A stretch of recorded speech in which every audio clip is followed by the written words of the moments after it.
Welcome back to the Comics Aficionados right here on Thinking Critical YouTube. Your Saturday morning delight is here to talk about all the things happening in the world of nerd and geek sphere, specifically comic books. But we'll talk about probably, it's not Country Kitchen. It's Cracker Barrel. Cracker Barrel. We'll talk about the Cracker Barrel stuff. I'll talk about anything. And we got a fantastic group for us. Dylan, I can see that you've been up for hours. You probably got up to watch the UFC. It's a little too early in California, huh? No. I'm not in California, but You're in the same time sphere. You're in Washington. I saw, PSD. But no, I didn't stay up for that because it wasn't a great card. But I saw Johnny Walker got the finish off a leg kick, so that was pretty cool. But that's Johnny Walker though. He either gets a finish or he gets finished in the funniest way possible.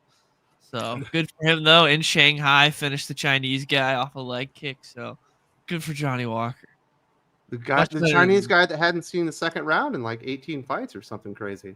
Yeah. Much better than the main event from last week that we were all hyped about. That was.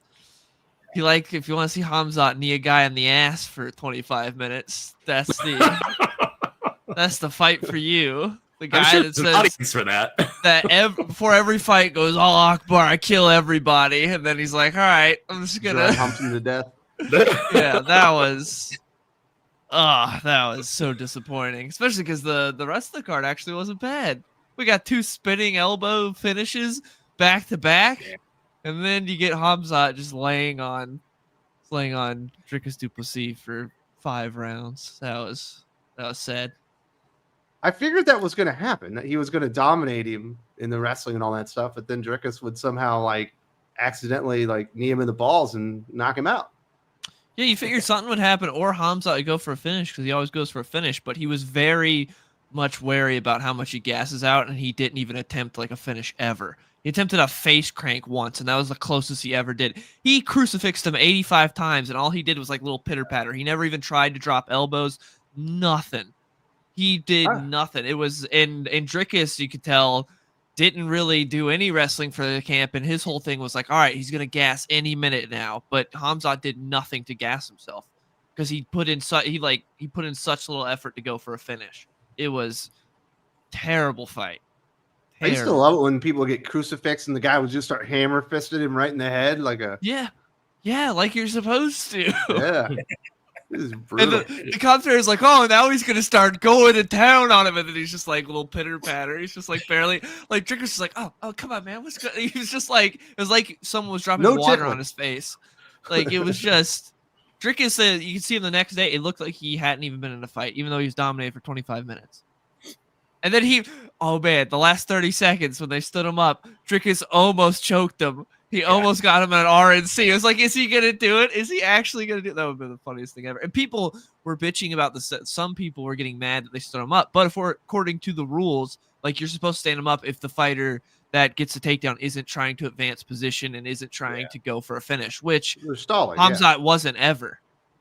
So, that was a terrible fight. So was it worth the barbecue, Tommy? At least you had some steaks, right? We had some steaks. It was nice. Yeah, that fight could have been in Peacemaker, man.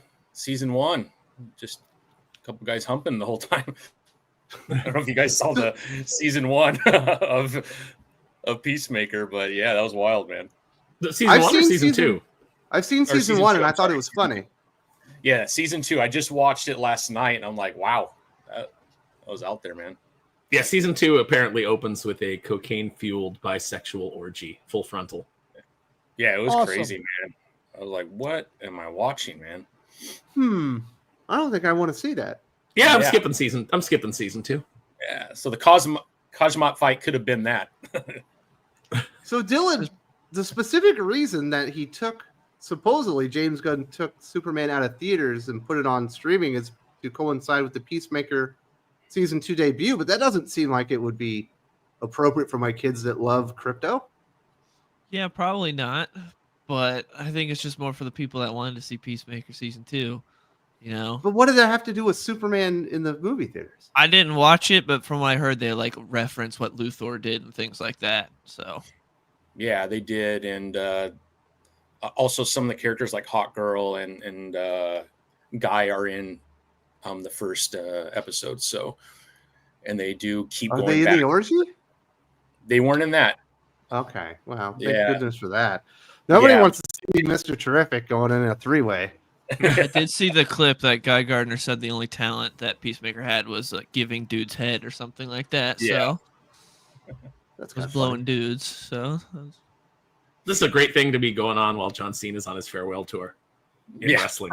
You know, what a great role to be. See, now if he was still a heel, that would be good because then everybody could reference it. But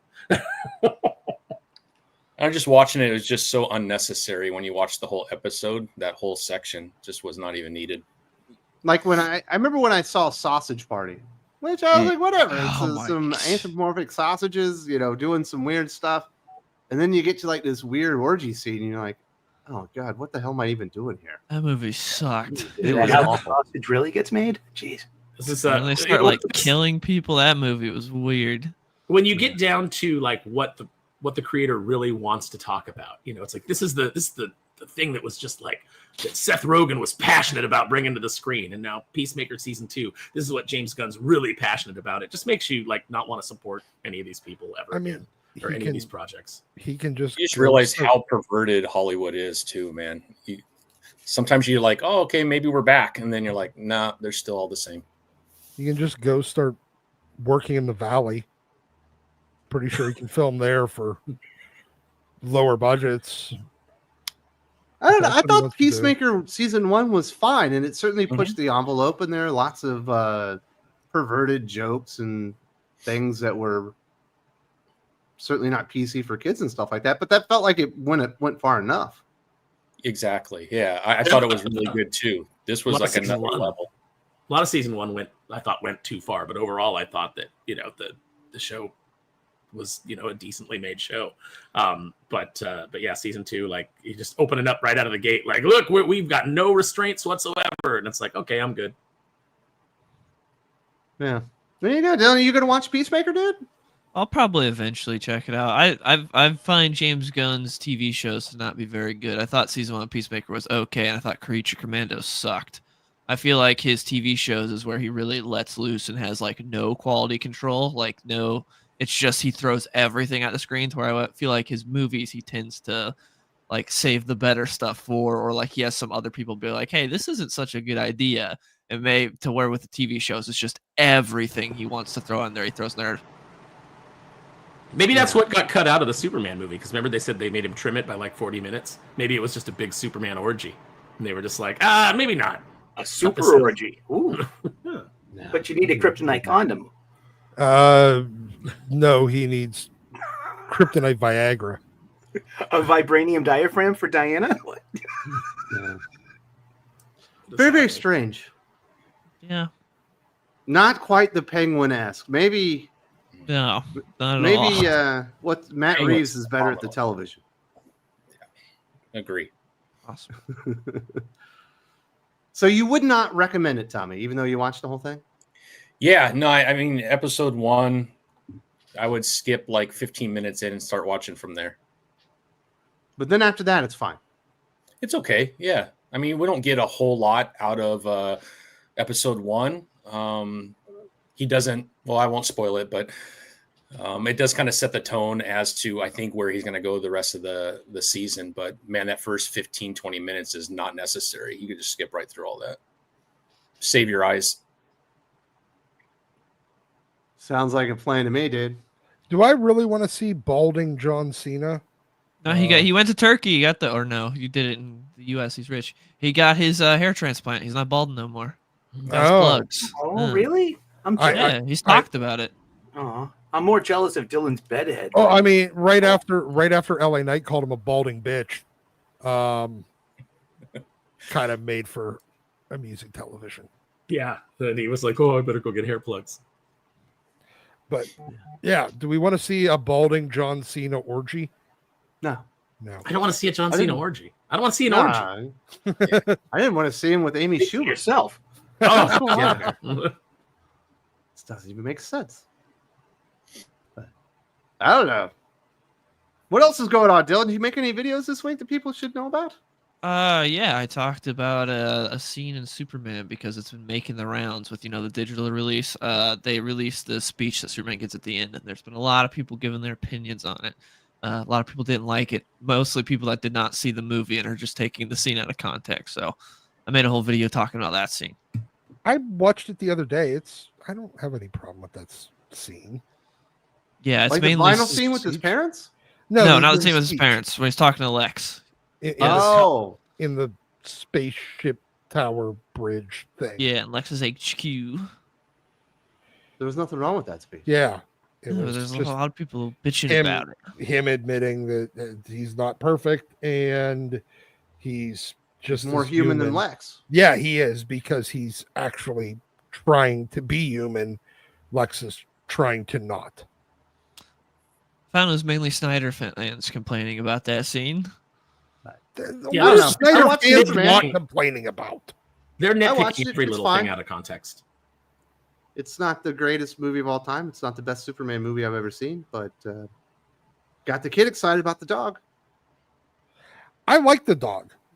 Everybody does. I hate the fact that it's Kara's dog, though. Yeah, I Yes, didn't care for that. that annoyed me. I actually watched Mission Impossible Final Reckoning last night. Was it good? It's on Docbuster Video, by the way. It's good. There's a lot of flashbacks in it.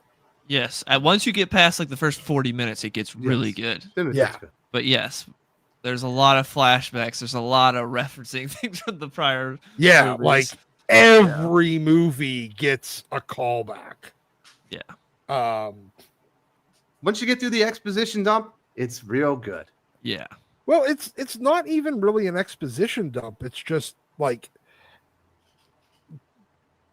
showing the things while they're talking about something moving forward. They're showing how it connects back to the past. They didn't even really talk about it, except for 3. They talked about bits of 3. Yeah. All I know is my 10-year-old said it's the best movie he's ever seen in his life. Mission Impossible. That's all that matters. Dead Reckoning. Yeah, Or Final Reckoning, I'm sorry. Final Reckoning. Dead Reckoning Part 2. Final Reckoning. That's what it should be. Very nice. Anything else going on with you, Tommy? Did you get any interviews up? I'm sure the PKJ interview's already up there, right? Yeah, PKJ interviews up. Had a blast with him. Cannot wait for Infernal Hulk. It sounds like it's going to be pretty awesome. Yeah, House of L, I think, is going to be really good too. But we had a great conversation that's up right now, so you can check that out. And I got a bunch of interviews coming up, so I've been working over the last couple of days. We got Christopher Priest coming up, Mark Silvestri, Kelly Thompson, Hayden Sherman are going to be on, Dan Waters, Jason Aaron, Jason Fabok, Brian Hitch. Who else? While you're talking to Jason Aaron, can you ask him if he has any other trick in his sleeve other than breaking characters that other people like and Frankensteining them back together into abominations that nobody likes? I'll keep that in mind, Doc. Doc's got a fucking axe to grind. Fuck Jason Aaron. No joke. While Kelly Thompson is on, can you just suddenly bring in Rick Remender? That would be good. That would go very, very well. They're trying to get you in trouble, Tommy. I know. All good, man. All good. Yeah, but I have a lot of folks over the next couple of months, which I'm always happy to talk to, and it's been fun. Yeah, and then I had Rainey on, which I know is on the Aficionados last week. I think today is her last day for her title Fiendish, and then I had Vaughn on and for Phenomenova, and I think he's got about 8 more days left on his. So we did those the last couple of days, which were a lot of fun. Those are great creators. Absolutely. Yeah. Members of the family, and we hope that they're all doing great. And Rainey did really, really well. Yeah, she's killing it. I love her art style. Yeah, it's so good. Yeah, if you guys, we're talking about Fiendish. If there's anybody in the chat that doesn't know who Rainey is, it's the last day to back Fiendish 3. You can get the first 2 volumes, plus I think 2.5. So go check it out. I'll and Kaiser Jose says it sounds like I should be watching World at War Comics. That is true. There's a link in the video description to his channel, to Dylan's channel, to Sully's channel. Aaron and Doc don't have channels, but Aaron still has What do you still got the Before Doom face up, right? Yeah, we're nearing the completion of Backer Kit. Most of the surveys are back, so we will be closing it pretty soon as we go to print. So if you have not jumped in, got a copy, or at least got a $10 digital copy, we've got that available for you too. Please go check it out. Link is in the description. It's gonna be awesome. Man, I'm not selling you anything, or I don't want you to watch anything that I make. No, Doc and I just recorded Comic Book Collecting 101. It'll be up on the channel on Tuesday or Wednesday. Nice. But it was fantastic. Comic book collecting for an hour. Now it'll be trimmed down for the YouTubes, obviously, but if you're a channel backer, you'll get it on the Dockets right here. It's one that you definitely would like to have channel membership for, or be a Patreon backer, because we barely scratched the surface, and we went an hour. Absolutely. So, Aaron, if there's anybody on this panel that's being affected by this Cracker Barrel nonsense, it's you, dude. It's not me at all. Never been to a Cracker Barrel. I've never been to a Cracker Barrel? How American are you? You're the biggest cracker I know. Come on. I don't even know where a Cracker Barrel is. I've actually never seen one. I think Phelan is the closest one to you, Aaron. Oh yeah, I don't go to Phelan. Yeah, no one goes to Phelan unless you want meth. Because Phelan is like where they dump all the sex predators, like when they release them from jail. That's got like the highest population. Last I heard. Sorry, I was gonna say, wait. So are we making a joke that Cracker Barrel is actually just a feeling? It's the friends we made along the way. That's right. Maybe the real Cracker Barrel. Like, what the fuck? Oh man, our whole panel today is a whole barrel of crackers. Oh, holy diversity, Batman! But I like Cracker Barrel. My grandma used to love it. When I was back home on vacation, I took the wife and kids and my dad to Cracker Barrel. Got chicken fried steak and mashed potatoes. Oh, that sounds delicious. Mac and cheese, dude. Well, I'll tell you this: having never been, but seeing like what Cracker Barrel was versus what the brutalist, stripped down, sterile aesthetic that they're trying to turn it into. If I drove past one, I'd be far more inclined to go into the former Cracker Barrel than I would the very boring and sterile Cracker Barrel that they're trying to create. I got nothing to say about the CEO being a woman in charge. I got nothing to say about the fact that it looks like Blake Lively with glasses and jowls. That she's got the glasses that you just immediately know what you're in for. Yeah, it's dude, like just you might as well get the septum piercing, honey. Like just complete the. Look at her. It looks like Blake Lively's uglier older sister. It does. Well, who cares about what she looks like? I'm talking about fucking Cracker Barrel here. An American institution. I'm saying that you know what's happening. You know why it's happening. Yeah, whatever. But can old white people not have a place in America to go have a fucking cheap dinner? No. Oh. Well, apparently that is the corporate mandate of America in 2025. Fuck old white people. Mm-hmm. Dude, Dylan, you've been to a Cracker Barrel, right? Yes. There's a fucking charm to the place. You get the little wooden game. You can go to the store before you get into the restaurant. Yeah, it was a good time. It's been forever since I've been to a Cracker Barrel. It's been since a little kid. We don't have them out here in Washington. But yeah, I went to Cracker Barrel when I was a kid several times. I really always look forward to looking around the store. Yeah, it was a good time. I was there like 6 months ago. Great. Look at that, young Doc. When I was a kid, when I was young. I was there 6 months ago. There's one like 25 minutes from my house if I'm on my way to the airport. I thought you were saying Dylan was a kid 6 months ago. Oh, no. I was like, dang, he's not that young. He's pretty young. Well, I mean, yes, 6 months ago, he was probably still a child. But I don't know, man. We gotta make everything less fun and less interesting. Everything needs to be like some sterile, watered down, one color bland logo, and there shouldn't be any art or interesting things on the wall. Nothing should have a vibe or feeling to it. They should all just look the same. When they did it to TGI Fridays back in the early 2000s, I knew that was going to be the problem. Any place that has a bunch of random shit hung on the wall needs to not take the random shit off the wall. An alligator wearing sunglasses. Now I've seen everything. TGI Fridays, yeah, you used to have all the bling on the stickers. Yes, and then they got rid of it about 15, 20 years ago, and it just kept going downhill, and now there's virtually no TGI Fridays. No, they closed the one by me.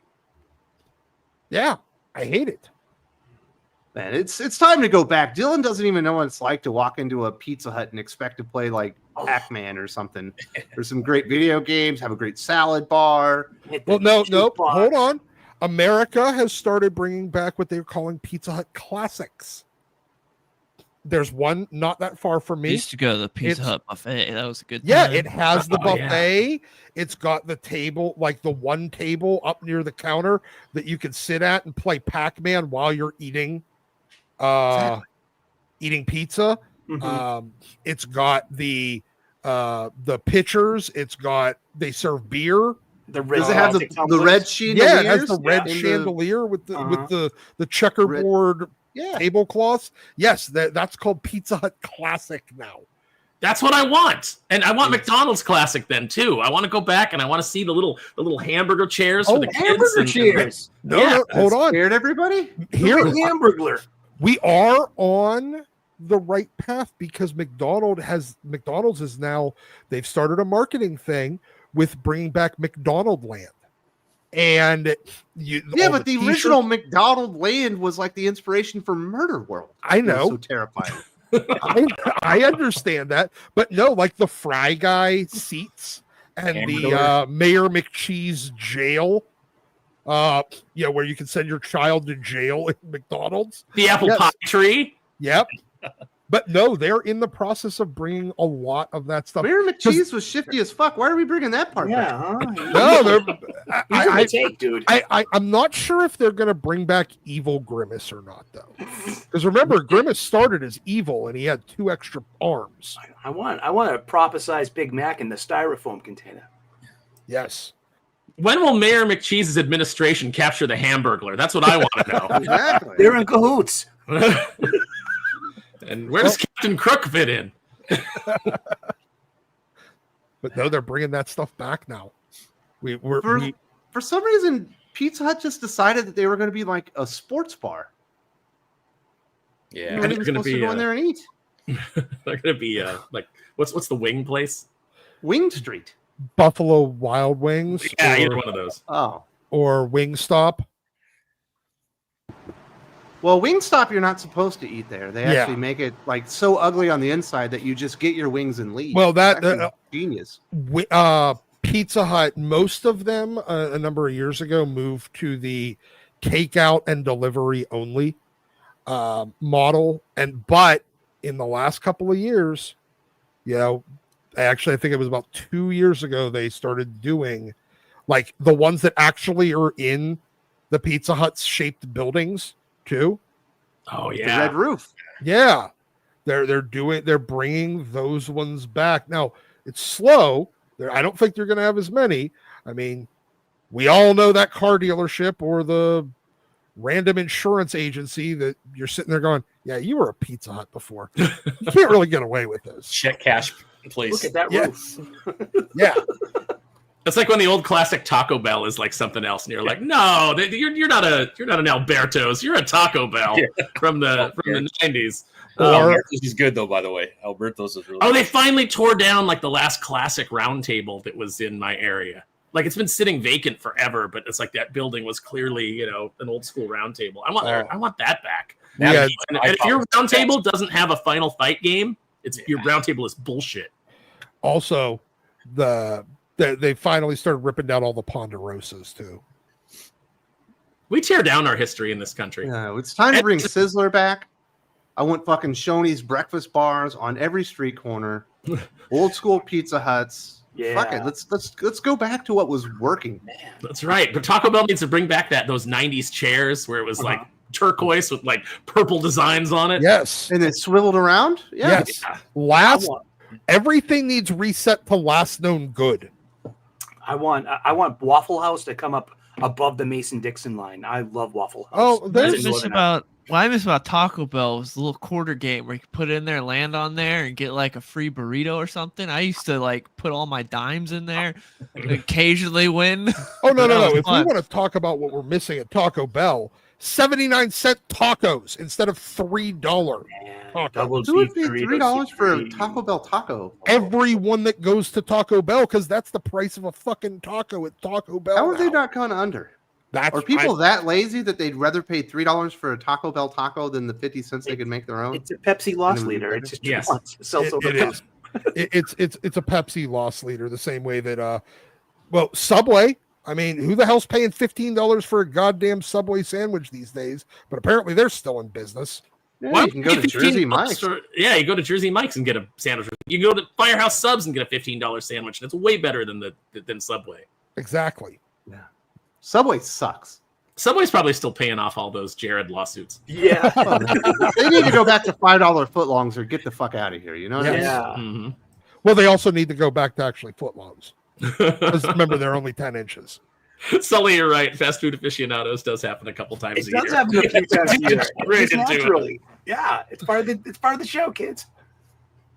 Oh, my bad. I'm very passionate about this stuff. You know, I was just. We have to go back. We have to go back. Like, look, you see Gen Z. Like, I see all these articles that are about Gen Z are pining for shopping malls. You know, and there's like all these Gen Zers talking about like, yeah, man, malls seem really cool. Why don't we have that? It's like, yeah, why don't you have that? Why don't why can't you walk into an arcade anymore? That's what the people want. Dude, you guys need to move to the Philippines. They only make malls. None of them are outdoors, and there's like 3 arcades in every mall. Wow. Yeah. All right. Not really arcades. They're like kids' casinos because my kids just go and play the games to win tickets to get a prize. I am, however. Oh, apparently, though, Chuck E. Cheese is doing another model that's going to be the adult Chuck E. Cheese. I'm like, that's just Dave and Buster's. It is, but you have Chucky there. But is there like an animatronic rat? No, we got to bring back the one from fucking what was it? Showbiz Pizza. Remember that thing that would come out of the stump and scare everybody because he was so frightening? Yeah. Yeah, bring back the filthy rat casinos of our childhood.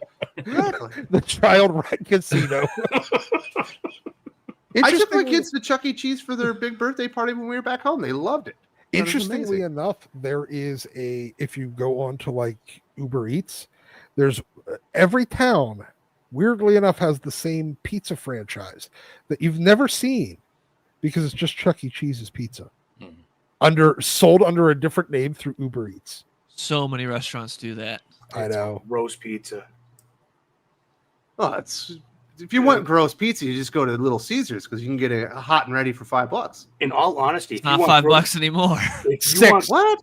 If you want gross pizza, you go to Canada. It's something in their national character. They just don't know how to make a good pizza. Do they put gravy on their pizza too? They might. Are they doing their fries? And I went to I don't think gravy makes anything worse. I would take gravy on a pizza. Dude, gravy and mashed potatoes pizza, dude. I could do that. I went to a pizza. Remember when they did the fucking KFC bowls where you had like mashed potatoes and fried chicken and corn and gravy over it? That sounds like what you're talking about. Yeah, gravy, mashed potato pizza. I'd eat it. Oh God! Once you add the tomato in there, that's just wrong. Okay, General Balzac, I'm going to fight you on this. Little Caesars is not terrible. You just have to know what to do. Yeah. So what you do is you get the Little Caesars pizza. You ask for extra cheese. Then you do pepperoni, sausage, pineapple, and jalapeno. You get sweet heat. You get your meat distribution on there. It's a good pizza. It's a $6 pizza, and even a bad pizza is good. So therefore, it's exactly terrible compared to other pizza places. But for $6, it's the best meal you can get in America. Oh man, hot and ready fucking. It actually might be for $6. No, if we give this a little bit of time to think about, I think it actually might be the best $6 meal in America these days because remember, McDonald's and Wendy's don't have their. Well, no, you can get a Wendy's double stack meal for $6. So it's kind of a toss up. Yeah, but then you got to throw a little extra in for the chili so you can have something to dip your fries in, and it goes. No, never get the chili. That is filthy. There's like rat droppings in the chili. Delicious. The FDA allows up to 4 rat droppings in that little thing of chili. Also, I wish they'd add 5 just for the flavor because that shit was yummy. Also, what you do, fuck the chili for dipping your fries. You wait until right around New Year and you buy their $1 Frosty key tag, and then you get a Junior Frosty every single time you go, and so that you have your Frosty to dip your fries in. But that chili, I will dip my burger in. I will dip anything in it. It's so delicious, Air. Yeah, no, I'm down. You know, it's like Wendy's is good, and their app is really good. Like their app gives you really good deals. It's like, hey, if you come in today and you buy anything, we'll give you a 6-piece chicken nugget. And you're like, oh shit, I want that. You know, I'll buy a not drink. worth it if you get I'll get a nuggets with tea it. and you know, and have some spicy nugs. Yeah. So I guess we should probably not continue the fast food aficionados for too much longer, but these things do happen It's a every magazine once in a segment. while. This is- we do. This Quite a week, passionate discussion, though. I love it. this week on Seriously. Fat Fucks Aficionados. Yeah. You can like hear that. Sully getting weight just by listening to the pizza. We do have a couple of new channel backers on YouTube that we want to give a shout out to. Thank you so much for supporting the channel. Brent Wall, aka Night Strike, the protector of Ironclad City, as well as JD, the Storm Warden himself, the protector of Cyclone Harbor. Really appreciate you supporting the channel. Hope you're enjoying all the extra videos and podcasts. And if you're interested in supporting the channel, there is a link to channel memberships and Patreon in the video description. And we do have a few people saying here. We got Callum jumping in here. Gentlemen, should men go back to Disney after enduring years of ridicule, misandry, and vindictive messaging? So I guess this is the article that Disney has no idea, Dylan, how to bring back the male audience. Yeah, they just, they got Star Wars and Marvel, and they they completely changed them. They're like, why are we scaring away Gen Z boys? Well, I don't know. It's a complete conundrum. It's so hard to figure out. Yeah, they probably just need to make good Star Wars movies. That should probably fix it, right? I might do it. Maybe. Who knows at this point? Or just keep taking those movies, make them very shitty, and then spread them out into 6-episode TV shows. Yeah. But they're also trying to make Pirates of the Caribbean into a girl franchise, aren't they? They were, but now they're trying to get them back. They're trying to actually bring Jack Sparrow back, because originally they were going to, when the whole Amber Heard stuff was happening, they're like, all right, he's out, and I think they're going to do Margot Robbie, like she was going to come in, and then the whole verdict happened and everyone switched with that whole Amber Heard thing. They're like, oh, we can get him back now. And so now they're trying, but apparently he's like, all right, give me $1 billion to come back. $1 billion and a bunch of alpacas is what he said. Yeah, he's like, yeah, so he's giving a big F you to Disney, which is hilarious and what they deserve. But yeah, they're trying to work out. Also, I don't even know if I want to see a 6-year-old, very out of shape Jack Sparrow. I don't know. I don't know. I think the more out of shape and terrible Johnny Depp looks, the better it is. It's just like, the older and fatter the Ghostbusters got, you could have kept doing movies because it's just funnier. Bunch of schlubby exterminators, But it feels like they've been the own architects of their own demise here, Aaron. You're the reason this happened. Why are you sitting here putting your hands in the air? It's your decisions. Yeah, it's and the idea that you're going to we need to create new IP. You have no ability to create new IP. You've lost that. And nobody wants to come and create new IP for you, because why would you want to come and give your best ideas to a company that's going to destroy them and then give you nothing? Their most successful new IP is Bluey, and they didn't create it. No, and it's like they don't own it. So, it's like they just license it. So it's ridiculous. It's like you've done everything to drive men away. And then the guy that they hire, what's the first thing he does? He hires the woman from Paramount. Paramount's what, $15 billion in debt? What has she created? What do you think she's created that's drawn in boys? It's Star Trek, right? You have to. Disney's culture will not allow them to create things that appeal to men, because their culture is a feminized culture. It's, they always have to, look, we put all these women in positions of power. Yeah, those women don't know how to program for men. They don't know how to speak to men. You need actually masculine men in there creating things like you used to have back in the day, because all those guys, you look at the guys who created all this stuff. They were men who went to war and men who had lived life. You had your Jack Kirby's, cigar chomping, probably womanizing. There's women that know how to do that. Karen Travis can fucking cook when it comes to Star Wars, but they choose not to hire people like that. Well, the expanded universe doesn't exist. See, there's no books or they don't have anything like that for Star Wars. Yeah, they have no source material. No source material to draw from. None at all. That's all that Filoni does, is steal from the expanded universe and then give you a very shitty version of what used to be good. I can't wait for Zendaya to play Mara Jade. They're gonna hook her up with Ahsoka, and they're gonna have the whole rainbow lightsaber thing, man. I can't wait for Pedro Pascal to be Exar Kun when they ruin the Old Republic like they have everything else. Yeah. Bella Ramsey's Pascal gonna make is a hell of a written. Jedi. He's already It's- Mando, so they're not. It doesn't gonna cast matter. someone It else. doesn't matter. They just, let's just do some different facial hair. Make him wear a little. Time We won't shave the mustache. So just give him a little flavor saver. He's a whole different guy. I don't know Have about you you, seen Dylan, these? but fucking throwing some fucking goss in there on a Starfighter fucking movie kind of got me going. I mean, yeah, Ryan Gosling and that. That's the next thing to be excited about for Star Wars. It's the only thing that it gives a little hope because everything else they've announced. They're doing a Rey movie. Don't know who that's for. So it's going to be Star Wars 8 or 10, A Little Mhm. Hope. Mandalorian and Grogu, and then there's like the first Ahsoka Jedi or season something. 2. Yeah, we got the first Jedi movie.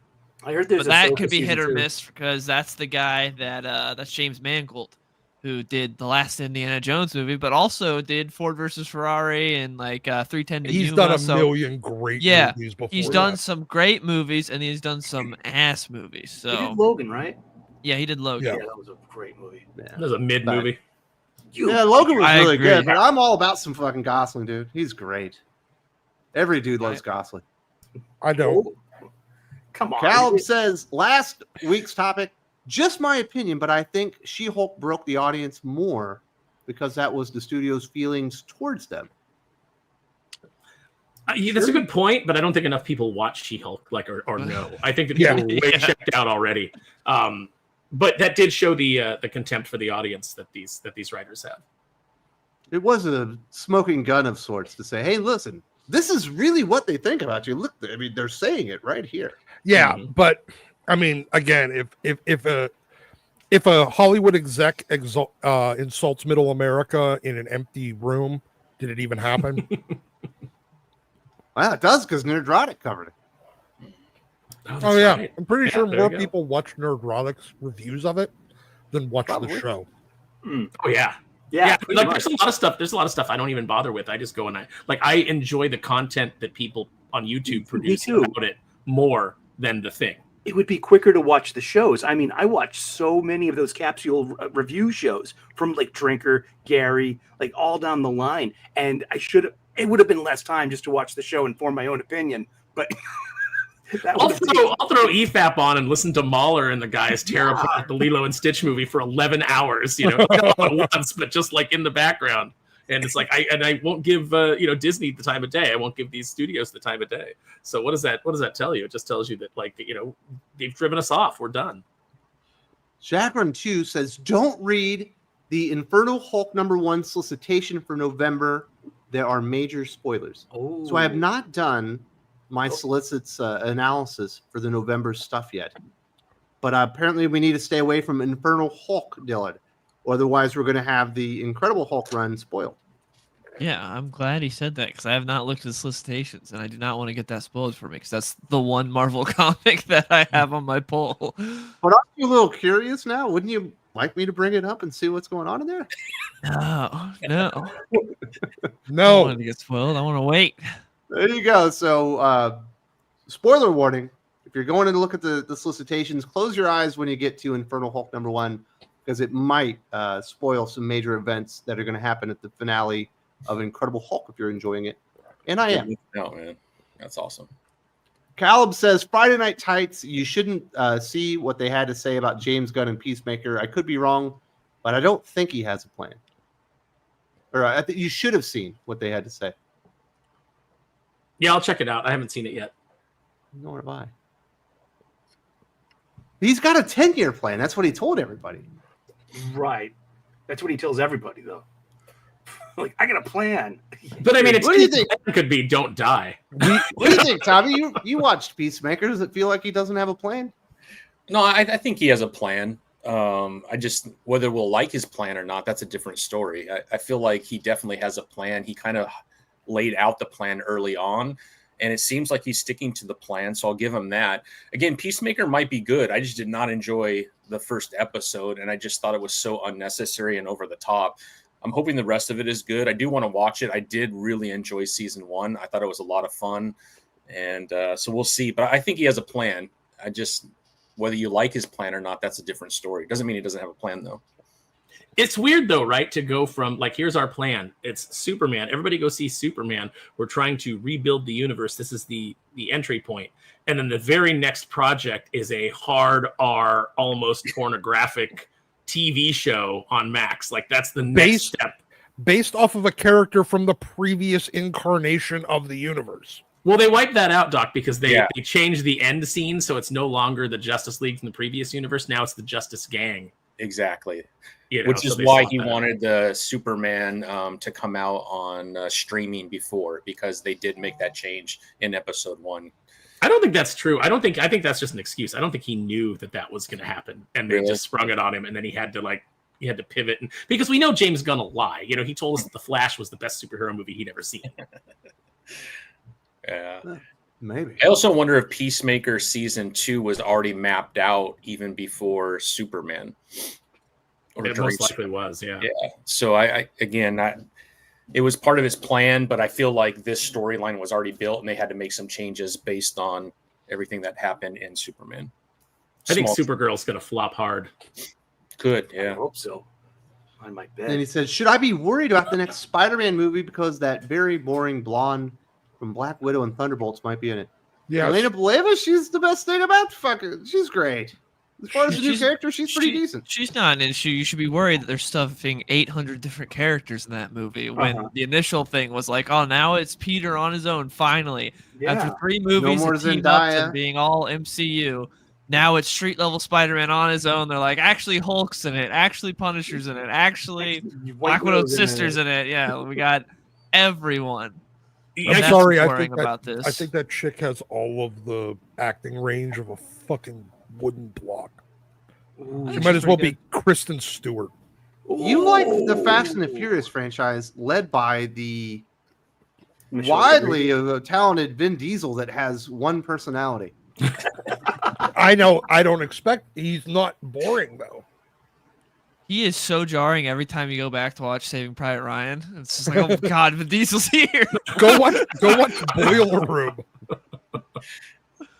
He's good. You don't think because we're a family is boring? Family. I think Riddick's his best character. I think that's the only way. That's the only place that Vin Diesel's persona Because it's really Vin Diesel works. with goggles on. Yeah, but it's like, He looks a little more interesting. they write to him though. It's like the lines that he has to deliver are like within his wheelhouse. Yeah, and now he's just the whatever the party leader is in his D&D campaign with race cars. I don't mind Elena Belova. I certainly don't mind Florence Pugh or whatever her name is. I think she's perfectly fine. As far as the new character, she's one of the better ones. She was the best part of that terrible Black Widow actress movie. too, I think. Yeah, she definitely was the best part of the Black Widow movie. She seemed pretty good in the Hawkeye show, for what the clips I've seen. You know, her she versus was. Kate Bishop. This is a weird Doc thing. I don't think anyone else has a problem with her. I just don't think she's very interesting. I never saw that movie where she played Paige. The wrestling movie. Wrestler. Yeah, never saw that, so I don't know. Wrestling with your family or something? Yeah, Right. What? That was a terrible name for a movie, by the way. Fighting with my family. There you go. Yeah.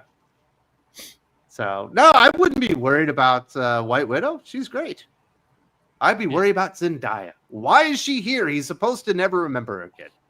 What? We want to never remember her again. Maybe it's just flashbacks. Like, you know, he's pining for her, and then he finds a new girl, and he goes, "Oh, all right." Jagron, do you think Marvel Knights The Punisher is worth picking up? 100% absolutely, and you should do it immediately because you will love it.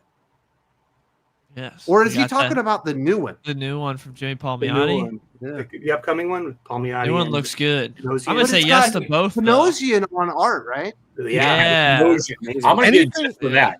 That's all I'm Yeah. gonna get it for. Yeah, but I like Jimmy too.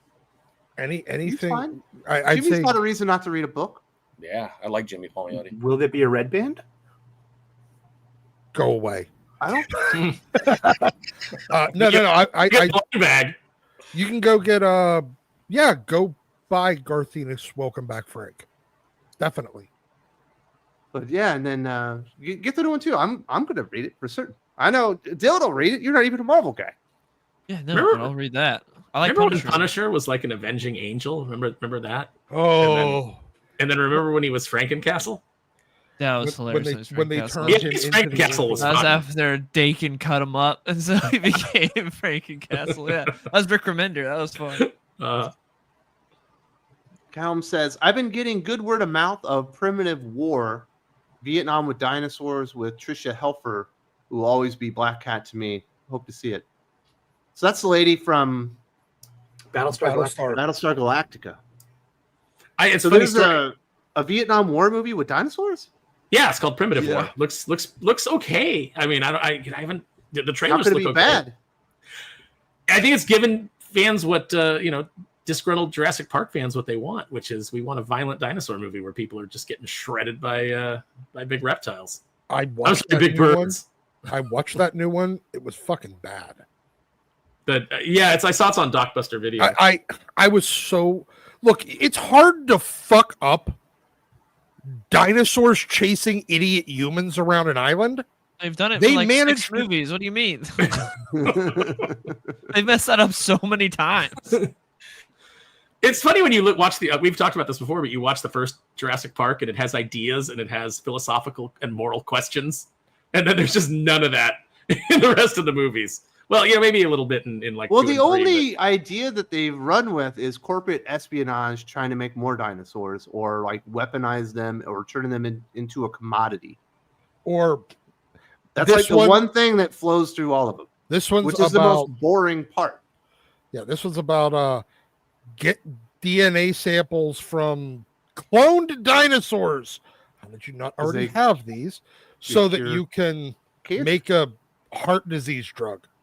Yeah, it's Big Pharma is the bad guy in which fair play, they should be, but that's the whole plot. And somehow like people are not interested in dinosaurs.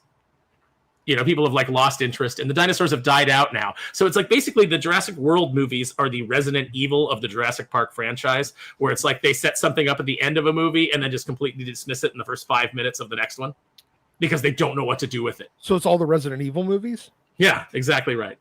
The bad guy in Jurassic Park should be Tyrannosaurus Rex and raptors. Every movie. Every movie.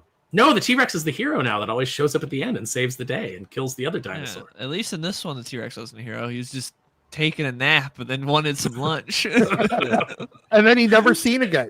He should have ate the I whole was fine family, with that. I wanted him to eat that whole family. And that D-Rex thing, that is They're always most. It was the dumbest and most poorly designed. There Di- always like- has to be one of those in Yeah, every one of these movies. It's Like so the stupid. Raptorsaurus from Jurassic World, at least didn't look retarded. This thing looked like Godzilla's retarded cousin. I will check out Primitive War. I'm a I like the dinosaur. design, but not for Jurassic Park. Like if it was in a Star Wars thing, I would dig it. Kalichioki hearing an orgy in Peacemaker season 2 episode 1 was not in my bingo card for James Gunn. If I wanted to see naked sex, I just watch porn. There's a hub for this. I'm thinking it's that he had some corporate syzygy with the Scissoring. No, it's literal corporate syzygy with the Black Label title. That's my first guess. That's what they're going for. Yes. Yeah. That wonderful multi-billion-dollar producing Black Label title that no one's heard of. It was pretty fun though. I mean, I just tuned into that peripherally, and I was like, "Oh wow, this is pretty fun." And a little I have no oversized. problems with the first season. It was raunchy. It was over the top. It was self-deferential, and there's a lot of stuff to enjoy about that one. It's not really Peacemaker, and it's certainly not really Vigilante, but it's not like they went too far. But it was not on my bingo card either, Dylan. I was not expecting to hear that. I mean, I was. If you've seen the first season, then you expect stuff like this. And if you saw the trailer, you definitely expect stuff like this. This doesn't surprise me at all. I don't watch trailers honest. for streaming shows. Why would I? Because they put them out. You got stuff to do. Just look, Nah. it takes 2 minutes. I don't do.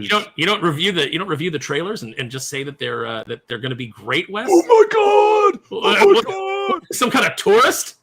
Shumagorath!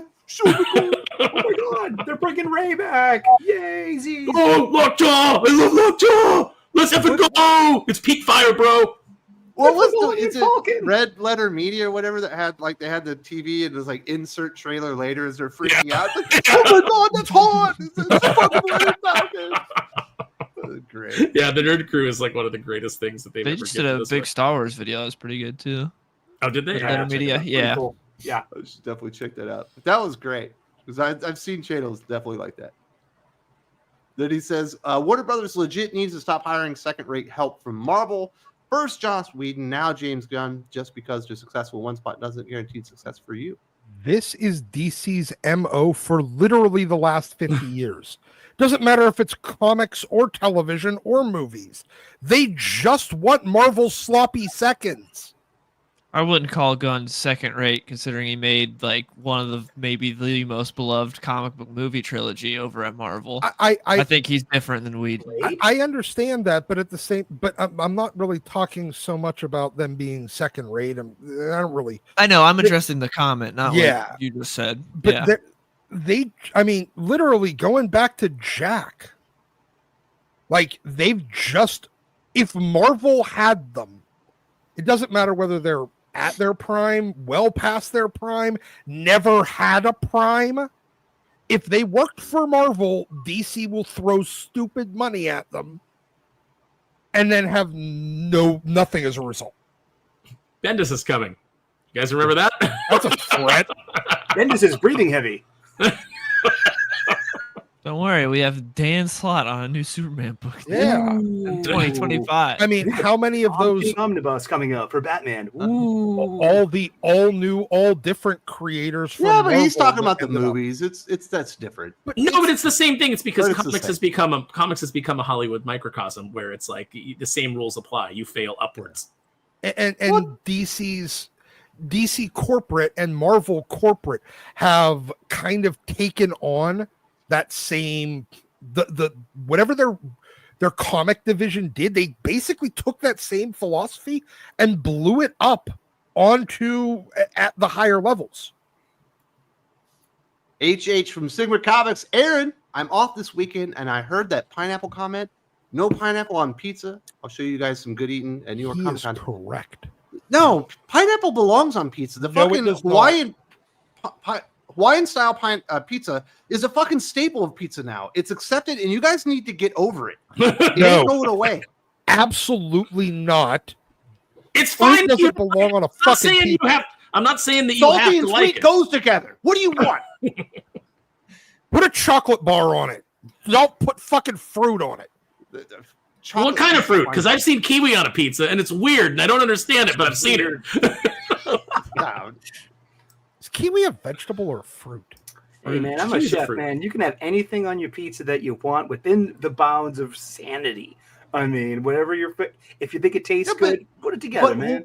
Hawaiian pizza is not some fringe pizza anymore. No, it's it's on great. every menu in America. It's a widely accepted Mhm. pizza. I don't know why you guys are still being so closed off and you won't open yourself up to Your the modern palates. fucking world of pizza. Hitting pineapple on pizza is like being that guy that used to be like, I don't even own a TV. Dude. Exactly. It Bacon, honestly, chicken, and jalapenos pineapple on that, too. pizza. Mm. Yeah. You know, Oh, what, see, that sounds good. you know what else also became It's like normalized in the anchovies last on 10 pizza. years? You might not like Sticks it, with but it's dicks. there. All right? Just Doesn't don't make order it normal. What do you, Dylan, would you rather have anchovies or pineapple on pizza? Pineapple. obviously. Pineapple. I used to work at Papa John's, and the anchovies and artichoke hearts were the two most disgusting things people would put on pizza. If my choice is between anchovies and pineapple pizza, I will eat fucking rocks. But you will accept that the fucking anchovy pizza should be on the menu because it's been there since you were a kid. No, I don't believe that anchovies should be on the menu either. It's an established fucking pizza topping, dude. You can't argue with it. It's precedence. It's still gross.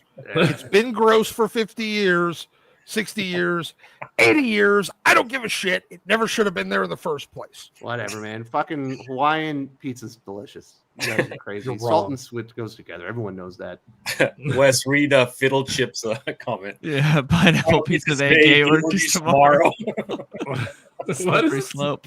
He's got a point. Wes likes things salty and sweet, so at least Yep. you know. Now you guys are gonna make it weird.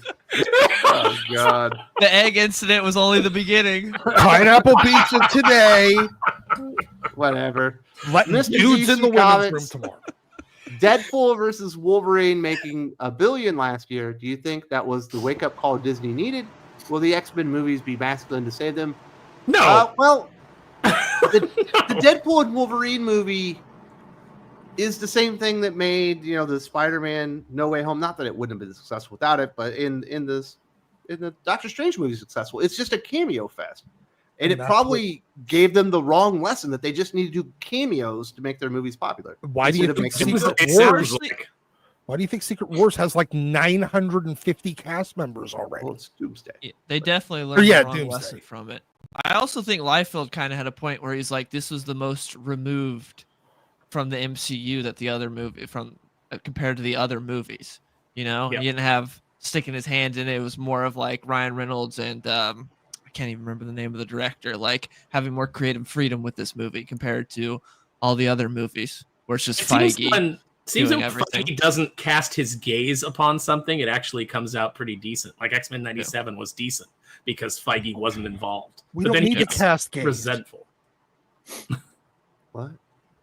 You said casting gaze. Well, dude, that's what he meant. Okay. But no, I think they learned the wrong lesson. They'll probably just make everything a cameo fest until they burn that to the ground. Because they burn everything to the ground. It's just like in the comics. It's like a gimmick that works, and then they just burn it out completely. Yeah, Doomcock was right. Cultural. Once again, the studios have just adopted the philosophies of the comics divisions. Andrew Prowan, how is Marvel outselling DC? Overall, DC comics are better. Is Marvel really just surviving on name recognition only? It's different than that.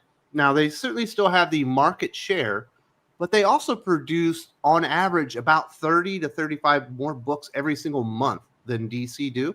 So DC's output is much, much smaller. And if you were to have the actual sales data, I can't confirm this yet, but I will be able to do it very soon. I imagine that you would see that DC is selling, on average, per issue, probably more than Marvel. Because of all the stuff at the top, because it's so popular. I would likely agree with that. Marvel is looking for X number of total units moved. And it doesn't really matter if they have to do that in 5 series or 500 series. Because whatever reason, it's this weird, their publisher method of accounting. Like it's almost like an EBITDA process where like they're just ignoring all the costs associated with getting to that result. So it doesn't matter if you have to pay. They want revenue. They 20 creative teams instead of 5. Well, and they're paying so far less too. Yes. They've cut their rates. The rates at Marvel are awful now. Like I pay Renzo better rates than he could make at Marvel for Kneel Before Doomface. There's just that's where they've hit, and I hate to see it because they've got some really talented people over there. Like I hate seeing Neto Diaz have to work on those X books every month because he's so damn talented and he could be doing some really great stuff. But that's who they pair him with. But I imagine pound for pound, DC is doing better, but Marvel is certainly propped up by their reputation, the fact that they have more longevity and people or there are more Marvel zombies out there than DC zombies. But that was the next point to make. Marvel does get a bit of a pass. You get your Spider-Man readers. I mean, there's probably 40,000 units, 30,000 units every single month that never get opened. The books, they get sold. The cover never gets cracked open. Yeah. So that's what it is. I wonder if DC will actually overtake them, but they have hollowed out the rest of the sales on the rest of the line, basically with the Absolute Universe. So there's definitely give and take there. Baja Cat, Disney's damaged the MCU brand so badly a solo Spider-Man film can't stand on its own. They have to jam 20 other character cameos and a neutered Punisher in to try and draw fans into a Spider-Man film. I disagree. I have a different perspective on that. I think it probably can stand on its own, but they're so scared and they're so gun shy at this point. They feel like they have to back everything up with the cameo. Oh, I think I not don't only think that's it at all. I think that they know Spider-Man is popular. They know Spider-Man will get ticket sales. So what they're doing is they're putting their regular MCU heroes in there to try to get the Spider-Man rub. They want the rub. Yeah. They're hoping that you'll see Exactly. Elena in there and then care about her so that you'll go to see Avengers Doomsday. That you'll care about, and people used to care about the Hulk. And then once he became Ruffalo Hulk, it's like it was just Mark Ruffalo in green. Then everybody disliked him, but that's what they're hoping. Is they're hoping that the Spider-Man will give them the cool factor, just like dropping Spider-Man in a new title. The way Marvel always used to do. It's like, hey, new #1 and Spider-Man's in it because you check it for Spider-Man, and then hopefully you'd stay around for the other guy. You could do it with Spider-Man, Wolverine, and in the 90s it was Ghost Rider. Yep. Yeah, but I mean, there's been several Spider-Man films, and to my knowledge, none of them have ever performed poorly. They might not have performed as well as other ones, but they've always done very, very well. And I'm sure Disney knows that Spider-Man is a brand of movies that just isn't going to fail. So I'm right with Molo in the chat, though. He's saying that putting Ruffalo Hulk in there makes him want to skip it, and I'm in the same boat. it's going to be Savage Hulk. I don't care. It's still Mark Ruffalo. It's not going to be. It's not hipster doofus Hulk. I just don't want to support anything that gave that guy a paycheck. Dylan, it's the Gen Z Hulk. Do you guys still like him, right? No one's liked Hulk since the first Avengers. That was the last time he was decent. He's been bad since then. It's been depressing what they've done to him. Yeah, he's gotten progressively worse. But hopefully Savage Hulk was cool, but no, Spider-Man's great. But you might be right, Aaron. Maybe they are trying to give him the rub. I thought they're so gun shy that they think they just have to throw a bunch of crap in there, hoping that it doesn't fail. But, good point. Jagrin, welcome back. Frank will always be my favorite Frank Castle story ever. Hello, Mr. Polar Bear. Nice. That was great. What happened to Manyuki? She had it coming.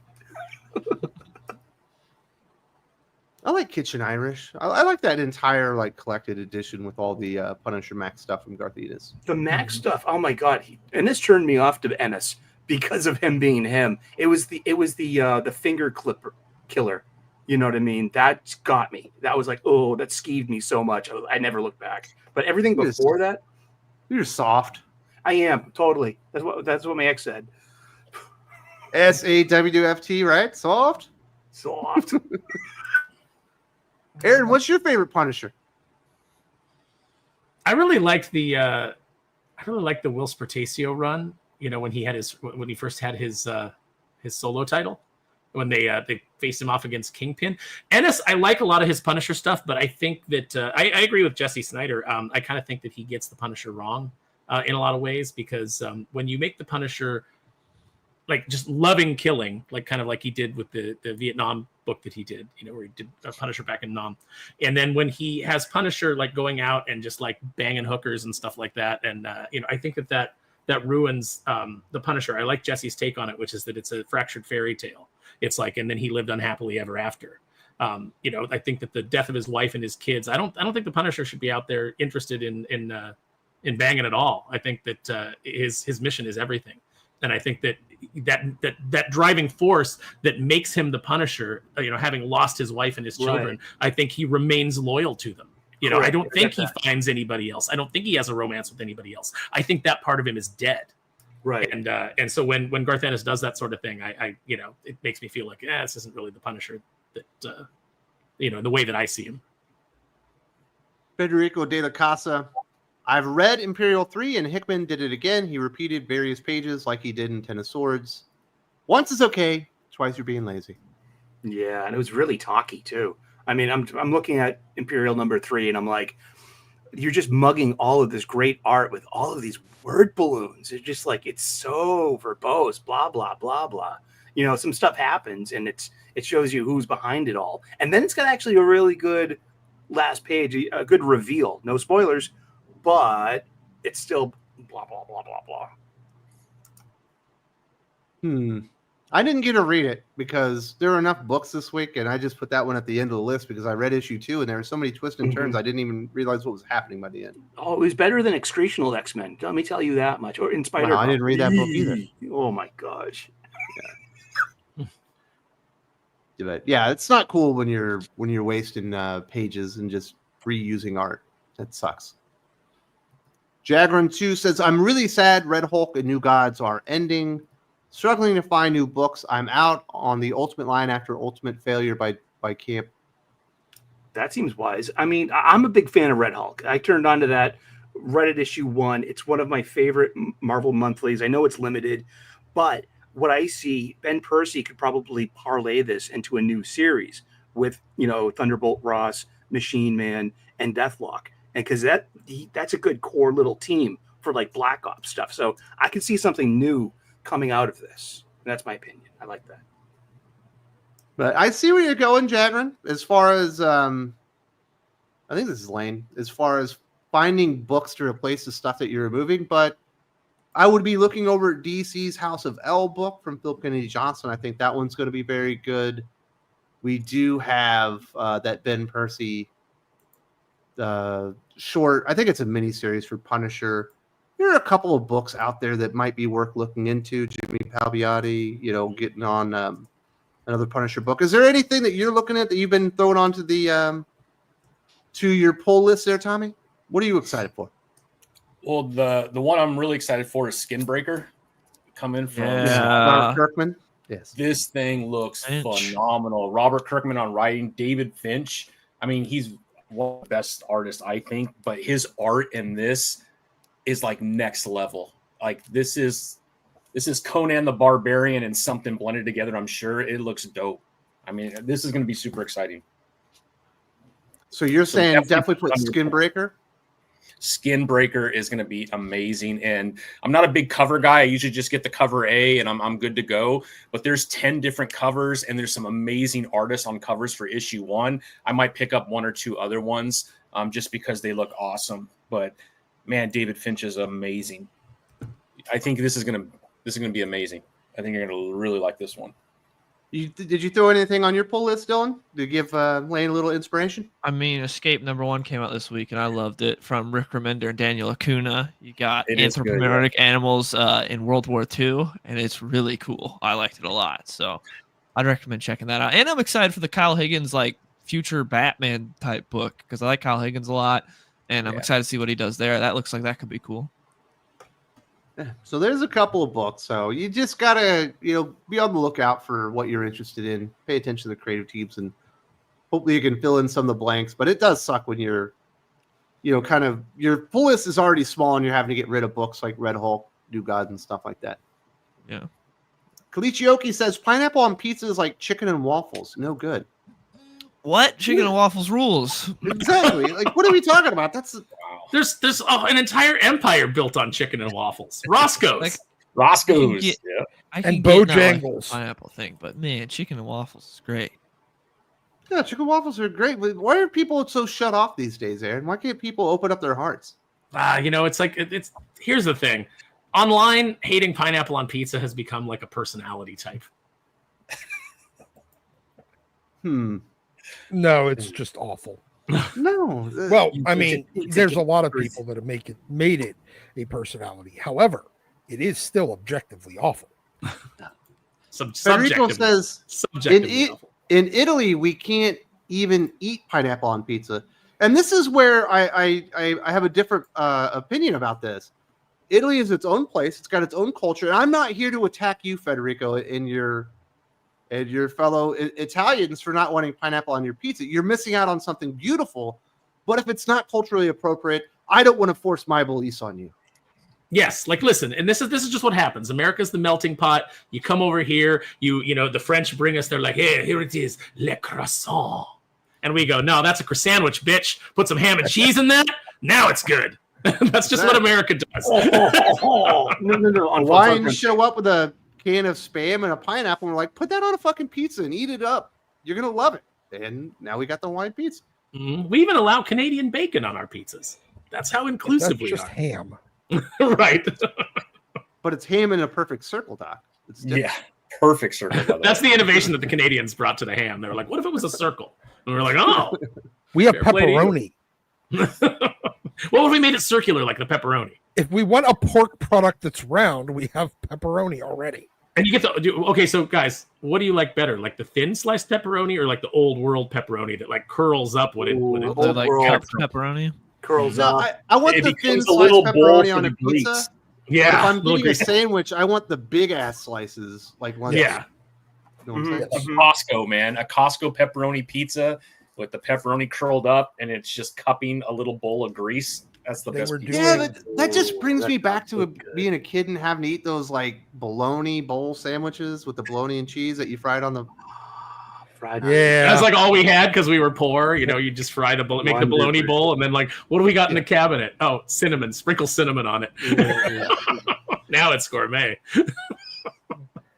And then Federico says, if Spider-Man is selling 48,000, how much is X-Men? I think Spider-Man might have gone up a little bit, but I imagine X-Men and 30. Uncanny X-Men are both routinely, and when I say routinely, probably just always under 40,000 at this point. Although it does appear that I'm probably going to be able to get access to some of these numbers sometime soon. I'm It'll be gonna very Nice. interesting. I'm going. And then you'll be called a liar in Oh, somebody's comment boy. section. I'm gonna bet that it's around the 35 mark Yeah. on X-Men and Uncanny. I'm betting the secondary books are probably sub 20. Yeah, but I think Ultimate Wolverine probably is outselling all of them. It's probably over 40,000. That's probably the best-selling X-Men book right now, I think. So very interesting. Yagrin says Yule suggested Black Cat #1. Yeah. I'm not that surprised. Black Cat #1 is not a bad book. Exactly. It's not a great book either. There's a little bit of Harley Quinn to it, where she's Mhm. breaking the fourth wall. Ugh. But if you said that you like Black Cat, and Sully might say it here in a second, I'm not going to call you stupid or anything. Thanks. The I art's like pretty darn good, and there's some Yeah. interesting things going on in there. Till the Look, no- shock, silly. Gleb Malenkov he's got a nice hiney on Felicia. Let's put it that way. And But how are her cans? Well, great. there's She a looks bath scene, and wonderful. they're great. Yeah, she looks wonderful. And G. Willow Wilson's a really good writer. She's been doing really good work over at Poison Ivy on TC. That's a big sleeper over there. People have been sleeping on that one. Well, yeah, G. Willow Wilson is a really okay writer. yeah. She's the world's okayest writer. And But when you narrow it down to female writers in comics, then Yeah, that's She's probably #1. right. that's what Gail Simone used to benefit from, was that, like, yeah, she was all right. Although I think But Kelly Thompson's Absolute Wonder Woman is better than what Mhm. G. Willow Wilson's doing. But that is not really indicative what she's done with everything else, because her Birds of Prey is still unreadable.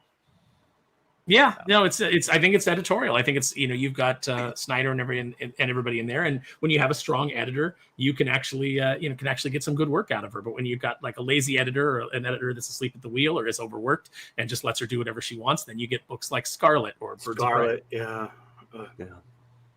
Jordan Fugate. Good morning, aficionados. Hope you gentlemen have a great weekend. Good Thank morning. Thank Thank you. you, weekend, dude. too, sir. Appreciate it. The best around 95. Rook 7 looks litty like a titty. Okay. Excited to see Nice. Stag, the most out of the Wardens we haven't really seen yet. Can't believe it's been a year. Well, we certainly haven't seen a lot of the Wardens, but the Stag Warden, Dylan, the freaking Deer Warden that's a samurai, that's right in my wheelhouse, dude. Yeah, looks sick. I'm excited. I can't wait for Rook to come back. Yes. Yeah. Oh man. So you're going to have Jason Fabok. I'm assuming that's maybe a little bit of promotion with the return of Rook in October? Yeah, absolutely. Yeah. Possibly Jeff too on that same one. So we'll see. We're working on it right now. He's a little bit busy, but I'm really excited about Rook Exodus. I think that was one of the best titles of last year. The art is phenomenal. If you're not reading Rook, you are making a huge mistake in your comic book life. Missing out. Yeah, it Missing might have out. been the best illustrated book, just period. Agree. Definitely. And I think Skinbreaker will be kind of what Rook was last year, and those two will probably be the best drawn books of the year for sure. Who's So writing? definitely think about that, Lane. Rook Exodus is coming, and if you haven't checked that book out, throw it on your pull list and go read the first 6 issues, and you can thank me later. That is going to be a badass series. I'm very happy that's coming back, Yes. and hopefully we can get some great stuff out of that one. I hope retailers respond and actually push it to their customers, because that's the biggest problem with the Ghost Machine. The books are phenomenal, but like a lot of comic book fans or a lot of comic book customers just don't know about them. How's the Tomasi stuff doing? It kind of fell off of the Rockefellers. Yeah, Yeah, Rockefellers is Rockefellers. fun, man. It's a The pretty last fun issue was the best issue yet. Yeah. Stuff's I finally saw starting to happen. an issue for like a Halloween special that looked good. Mhm. Where they were like the one of them was dressed up like Geiger and another one was dressed up like Redcoat and stuff. It looked cool. Yeah. So, but Halo and Hornsby was really disappointing to me personally. Yeah. Federico says, I remember in the 90s only DC would actually keep books around that were selling under 20K. Well, they got a lot of books under 20K right now. Yeah, this is the entropy of the comic book industry, where they are now.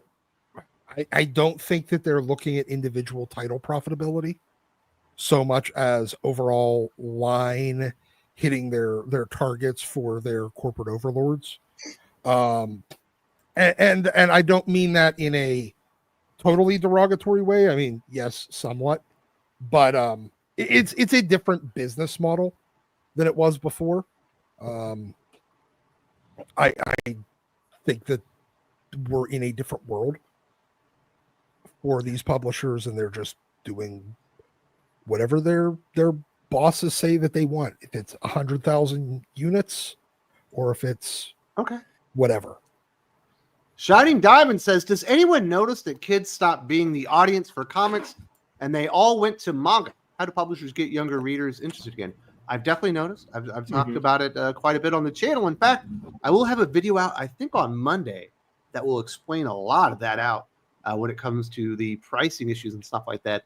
But it has certainly become very noticeable, Tommy, that the younger folks just aren't interested in the comic books. They're going straight from Dogman to manga. 100%. Yep. No, that's been an issue, I think, for a while. The stories are a lot tighter in manga. You get a lot more bang for your buck. The size is right. You could throw it in a backpack or carry it around with you. There's just a lot of really good things going on with manga. And the way they weed out bad books, I think, is a pattern for how comics should be done too. Literally, I had Rainey on, and, she's a huge manga fan, and she was kind of explaining how fans choose which titles continue and which ones don't through voting. And I think that's amazing. And that's probably one of the reasons why we have some comic books that are just not that great to read right now, is because we don't have something like that removing bad comics. So they just kind of continue. And I couldn't agree more. There's a lot of reasons, I think. Those are a couple for sure. It almost like nothing Marvel or DC produced would be kid appropriator friendly anyway. Exactly. Yeah. I think at Even the the end independents are really not kid approach. Sorry, Doc. Go ahead. No, go. I was just going to say, at the end of the day, when the comic industry isn't reaching kids where they are. Yeah. Yes, that's right. Exactly. Boom, you nailed it. I mean, But if you go into a Wonder Woman book, it's going to be full of wingdings and cursing. Wonder Woman should be one of the most accessible books to anybody that's a new reader and young. Yeah.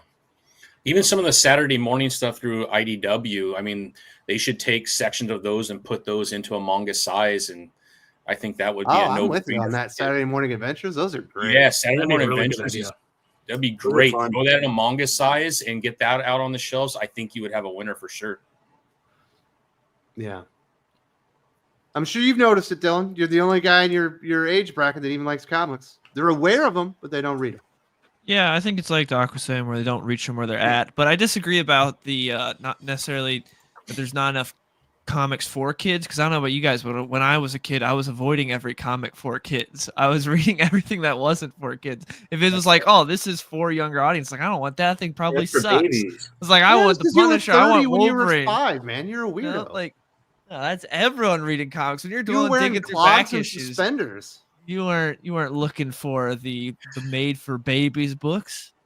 You're looking No, for the when good I say stuff. like, there's just way too much stuff that's more in the vein of like a Dark Knight Returns than an Uncanny X-Men book, which is completely accessible to everybody. There's way too many dark themes and cursing and stuff that I just don't think is even appropriate for kids anymore.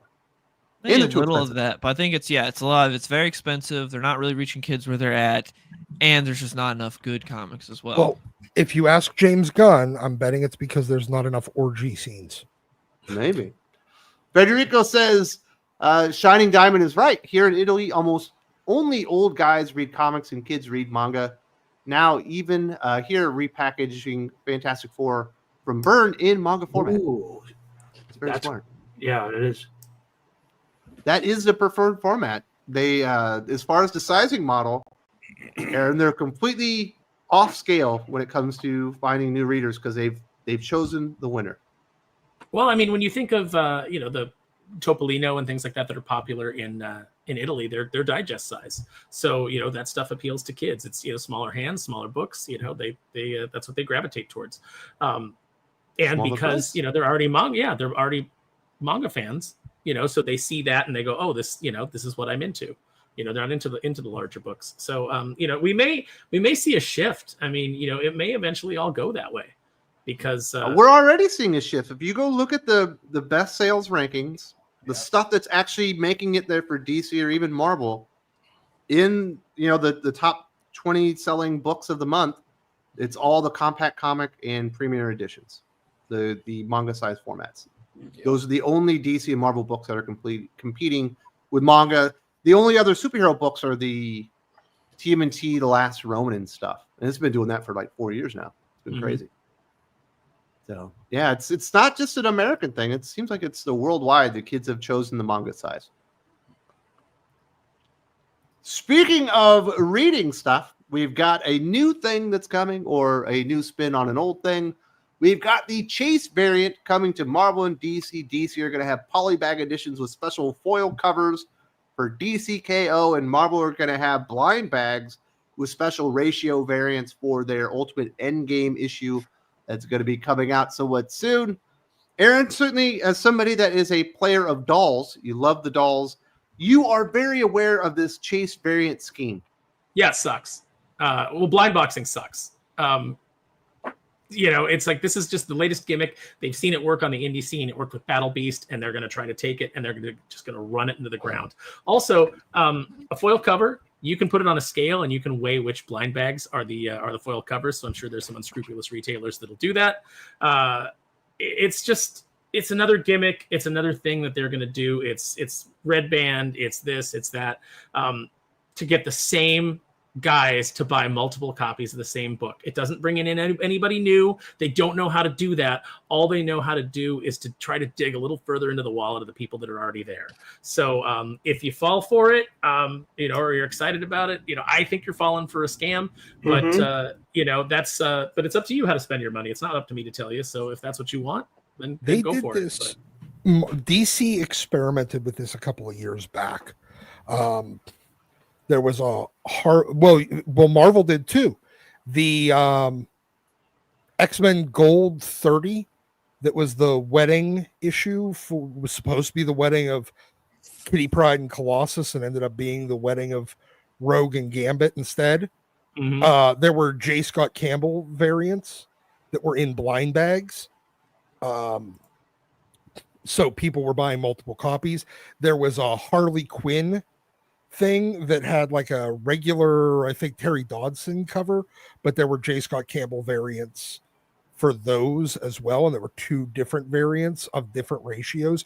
You had no idea what you were buying until so people were buying 5, 10, 20 copies of it in order to try to get the version that they wanted, the cover that they wanted. This is something that burns out readers even faster than their current ratio variant schemes. Now it's a ratio variant that you can't even see if you're getting the one that you want. Yeah. I'm not falling for it. You guys gave me enough shit for fucking red band. I'm not doing it again. No way. We shamed Sully into submission. Polybag, bullying works. Bring back bullying. That's the whole country went to hell when we stopped telling communists to shut the F up. Oh man, the peer pressure around here, man. Geez, to fit in and Sully, did you read Marvel Mutts this month? Is that one you're picking up? No, I read the first issue, and that was I'm a sucker for cute stuff. I like fun and my funny books, but that was just that was stupid. No, it was too much talking and too many freaking characters too. You had like 20 familiars, and then you throw in all of their owners, and now you have like this overpacked freaking issue with like 40 characters. Too much talking, too much going on, and just like, you know what? No, thank you. Dylan, are you for or against the blind bags? I think it's stupid. I don't care about it. I don't care about it at all. It's just not up my alley. Well, it seemed to work for Battle Beast, yeah. I mean, people had fun with that because but people were excited about Battle Beast. For Battle Beast, yeah. And it seems like they're ripping off, regardless. Kirkman again. Well, but here's the thing. Kirkman's doing it, and it's a one-off. It's something to build hype, but we know what's going to happen is Marvel will try to do it with everything. They'll try to blind bag every new #1 that they can until they just burn it out for the whole industry. They can't let something be special or be occasional, or they can't. Because they're so desperate to sell books to the same people. Because I put up the comment that was it's customer manipulation. It's not consumer expansion. And that's all they know how to do. They don't know how to capture new customers. They barely know how to hold on to their old customers. They know how to lose them. They're really good at doing that. So instead, like the last 20 guys that are interested in this stuff, let's try to make them buy 20 blind bags of one issue so that we can pump our numbers up. Yeah. And and they got a foil variant. Who cares? A foil variant of a book nobody gives a shit about, or nobody will give a shit about in 4 years. It's worthless. What's the point? Yeah, it's the same value as all the other 8 different variants that nobody gives a shit about because nobody gives a shit about the book. You might as well put first issue collector's item like on the cover again, like they used to try to hype it. Because that's all this is. It's just a new version of that. It's not a first issue collector's item because people actually have to want it. Yeah. So this is I think. This is one of those last gasps. They're going to keep going with these gimmicks until next thing you know, it's going to be blind bag. You don't know if you're getting the regular or the red band. They're gonna do the interior and the exterior variants in a blind bag. They're going to start mixing and matching all these gimmickries. They're already doing it with the foils. Now they're doing the blind bag foils. It's going to be and variant versus regular, or incentive versus not incentive. You don't know what you're getting. So now you can't even just buy and deal with, a 1 in 20 variant, fine. Maybe your LCS, you and them work it out. So you pay $20 or whatever their cost is for the other 19 copies that they would otherwise not sell. So that you can get your variant. Yeah. Now they can't even promise you the variant that you would otherwise pay an upcharge price for, because this one, it might be what you have to open the book in the fucking store and then find out whether or not you have to pay the store clerk an extra $25. Wait for that shit to happen. It's bound to. It's one of the most depressing things for me as a comic book fan who goes to the LCS usually every week. I didn't go this week because I only had 2 issues in my pull, G.I. Joe and New Gods. But when you go to the shelves and I literally sometimes count the copies of all these Marvel and DC books. Like my poor LCS is just stuck with all of these unsellable merchandise. Your LCS needs to adapt and order better. That's the problem, is that the retailers keep supporting this shit. There's never any rebellion. I guess I'll order this, and they get stuck with it because they don't look at how these things, it's like they don't know their customer base. They don't know what's going to sell. You have to actually plot this out. It's the ratio variants that get them, because they get the 500, the 1 in 500, and they can sell a book for $500. But that's the thing that we were just talking about. They can't even do that now with the blind bag versions, because you can't guarantee that the version that you want to buy, they can even provide it to you. They don't even know if they got it. Yeah, but if they order an extra 400 more and they open them themselves, they might be able to have that 1 in 1,500 or the. But if you take it out of the bag, you take it out of the bag, then it's not worth as much because it's not the original. It's the well, you don't death know of what Superman comes all in over there again. until you open the bag. Exactly right. It's Schrodinger's comic book. It's everything until you open it. There could be a 1 in 500 fucking Capullo cover here. Yeah, it could be, or they bought 500 copies and got all A cover. They don't know.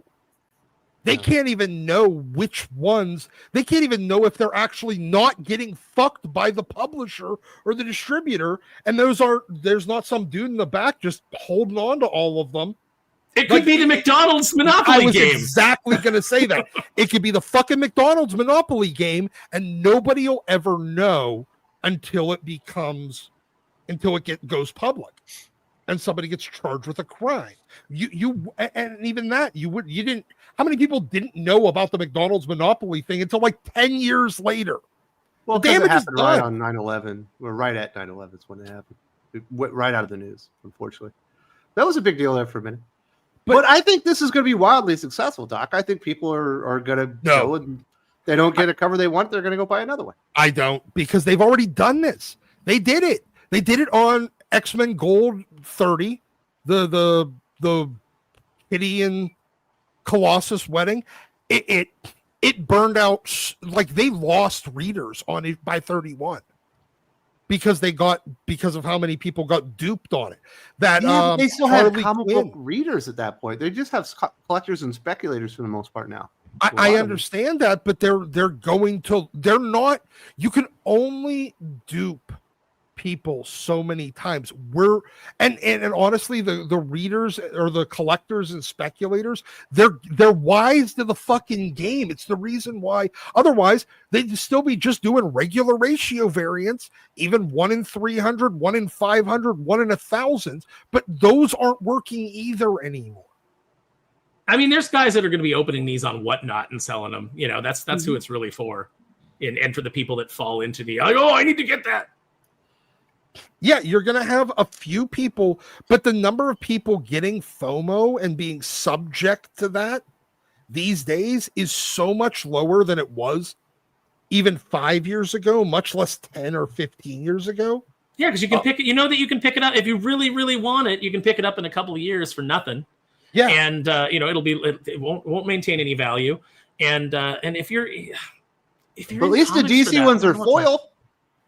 But as Aaron mentioned, all you have to do is have a gram scale in the retailer has a gram scale, throws each of the books on there. It's the same way they do with fucking Pokemon packs, and like they literally know, this one weighs half a gram the more. Baseball card that's got the piece of wood from Babe Ruth's bat. This pack weighs a half gram more. I'm buying that one. And the retailers and the scalpers that come in the first day, the first hour, are going to get all that shit. They know it. And and those collectors, they're not as much of dumb, deceptible rubes as they were even a few years ago. We all know all the fucking tricks now.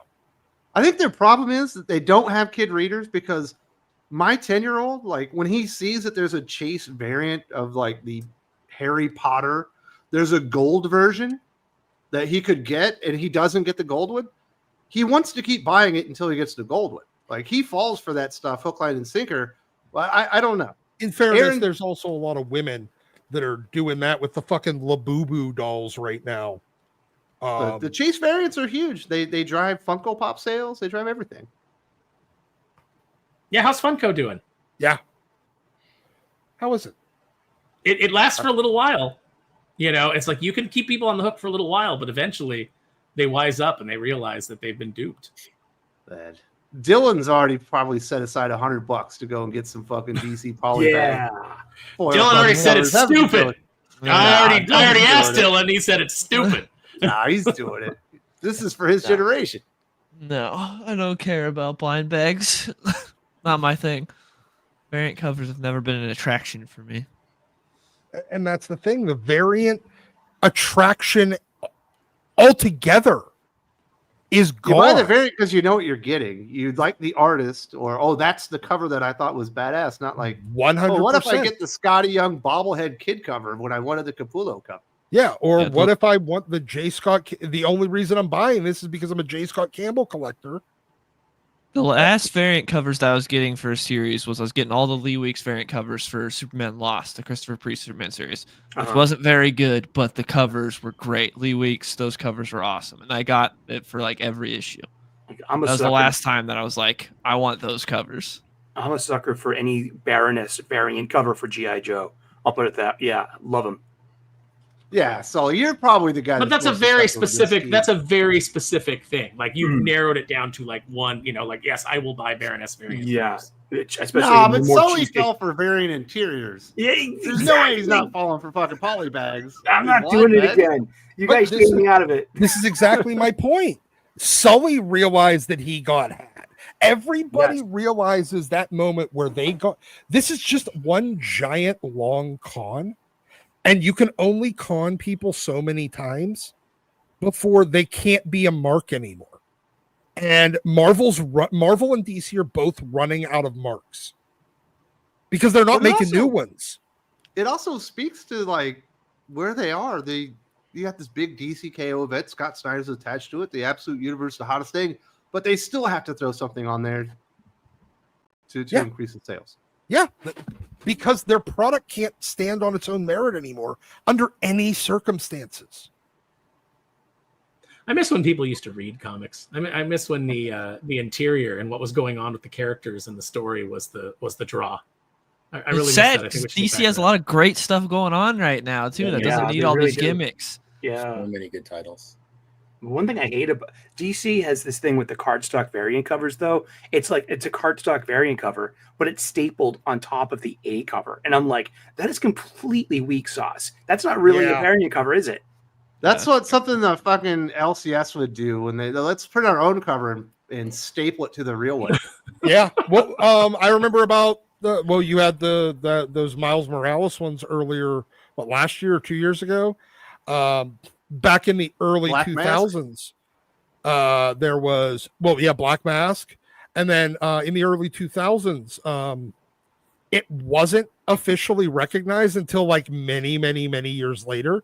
Graham Crackers Comics out in Chicago did it with the X-Force Volume 2 when Liefeld come back and did that 6-issue miniseries. They did sketch variants on cardstock that were on top of the regular covers. Nobody recognized them as legitimate for like the next 15. It took until like 5 years ago before they got recognized as legitimate. But eventually they did, even though they were bootleg. Yeah, but it was only because there were so few of them. And hardcore Liefeld collectors were like, you know what? Yeah, I'm gonna count it. I don't know, Tommy. You look like somebody that's been taken for a variant cover scheme or two. Do you ever get got? Oh, for sure. Yeah, absolutely. Especially a few years. I don't know how long ago. It's been a while, but yeah, I just don't really get into the whole variant thing that often, unless it's a really amazing artist and I know I'm going to a con and I want to get it signed as part of my sign collection. Then I'll go and do it. I will say I have 4 kids. 2 of the 4 are married. My middle daughter's husband, I just got him into comic books and he loves the Invincible Amazon Prime series. And so we've been trying to collect the Invincible title.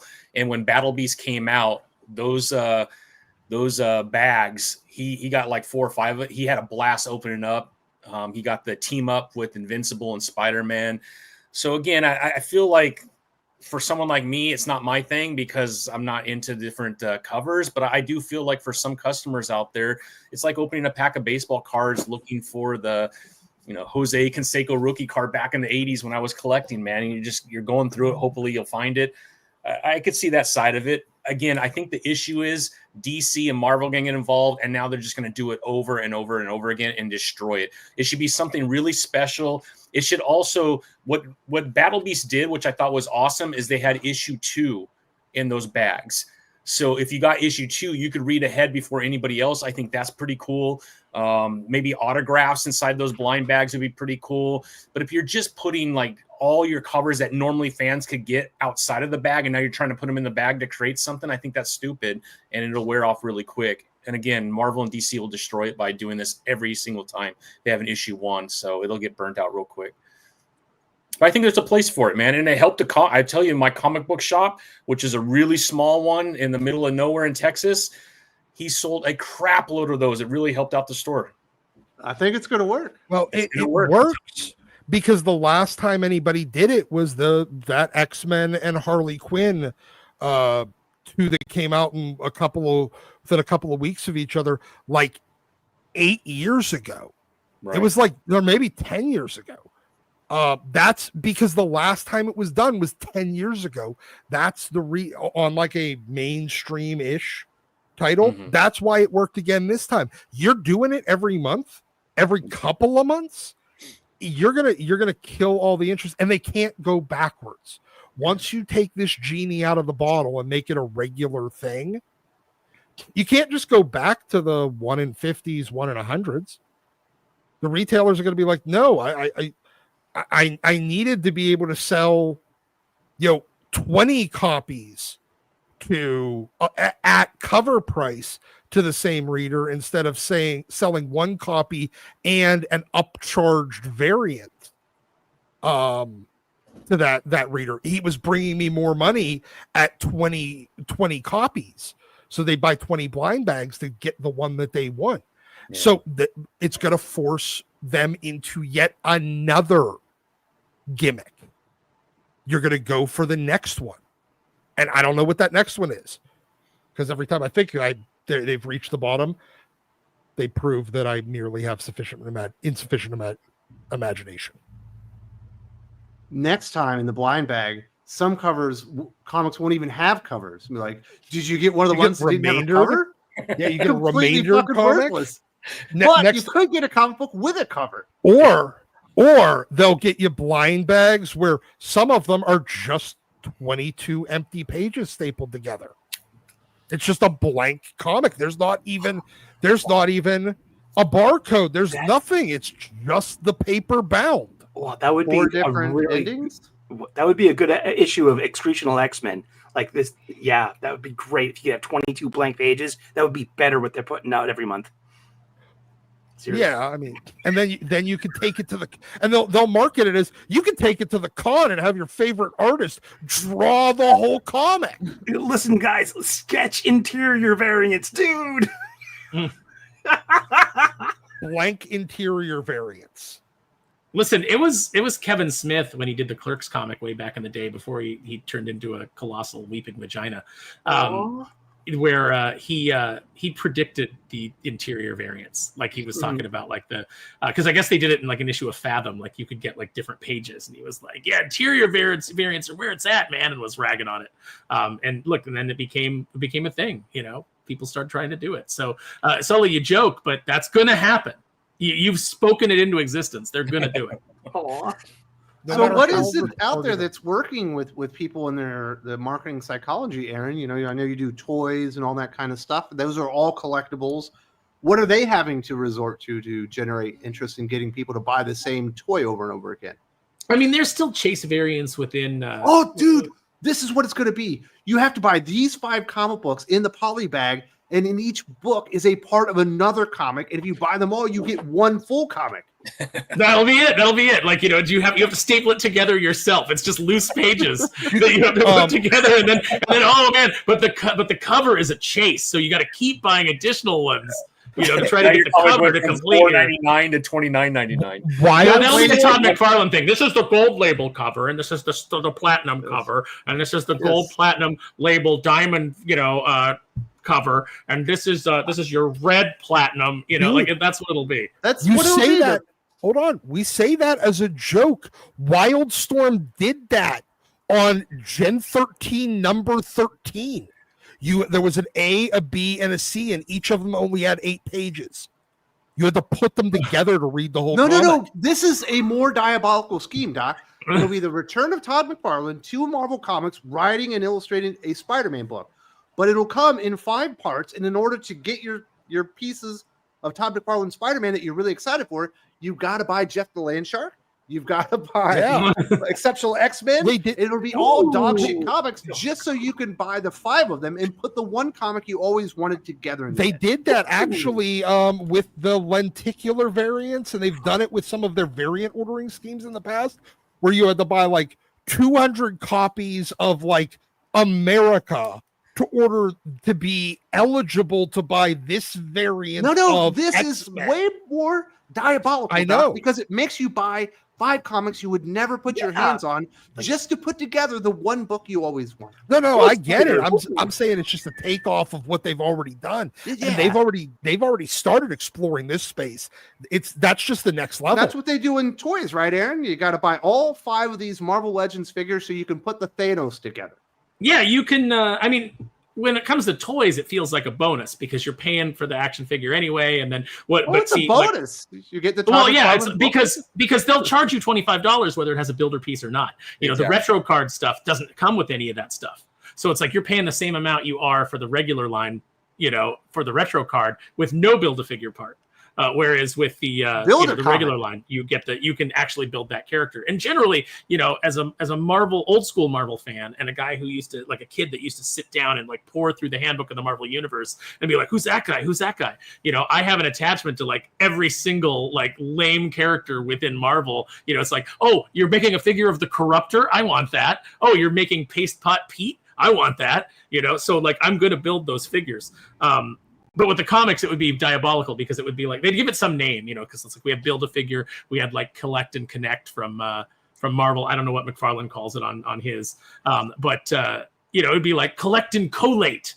You know, this J. Scott Campbell comic book. We got J. Scott Campbell to draw a whole comic book, including interiors. But you've got to buy, you know, 10 books to get all the pages and then put it together yourself. Yeah, that's puzzle piece covers. You gotta... where you got to put them together so that you can actually get the whole cover, and it's like cardstock. Yeah, and you also have to collect the proper staples. General Balsack jokes, and he says that we're getting a Stiltman, you know, like action figure. We already got a Stiltman action figure. He was a Build-A-Figure, and the one thing they did that was smart was they put an army builder, the Hand Ninja, into the assortment, and the Hand Ninja came with Stiltman's legs. So the more Hand Ninjas you bought, the taller you could build Stiltman. That's actually pretty fucking. That was pretty good. I bought a lot of Hand Ninjas, and I got Stiltman up to about 12 feet before he just completely collapsed under his own weight. But that's the thing, Aaron. Once you get a piece or two of your Build-A-Figure, you are incentivized to go and finish building the figure and buying maybe a figure that maybe you even already have.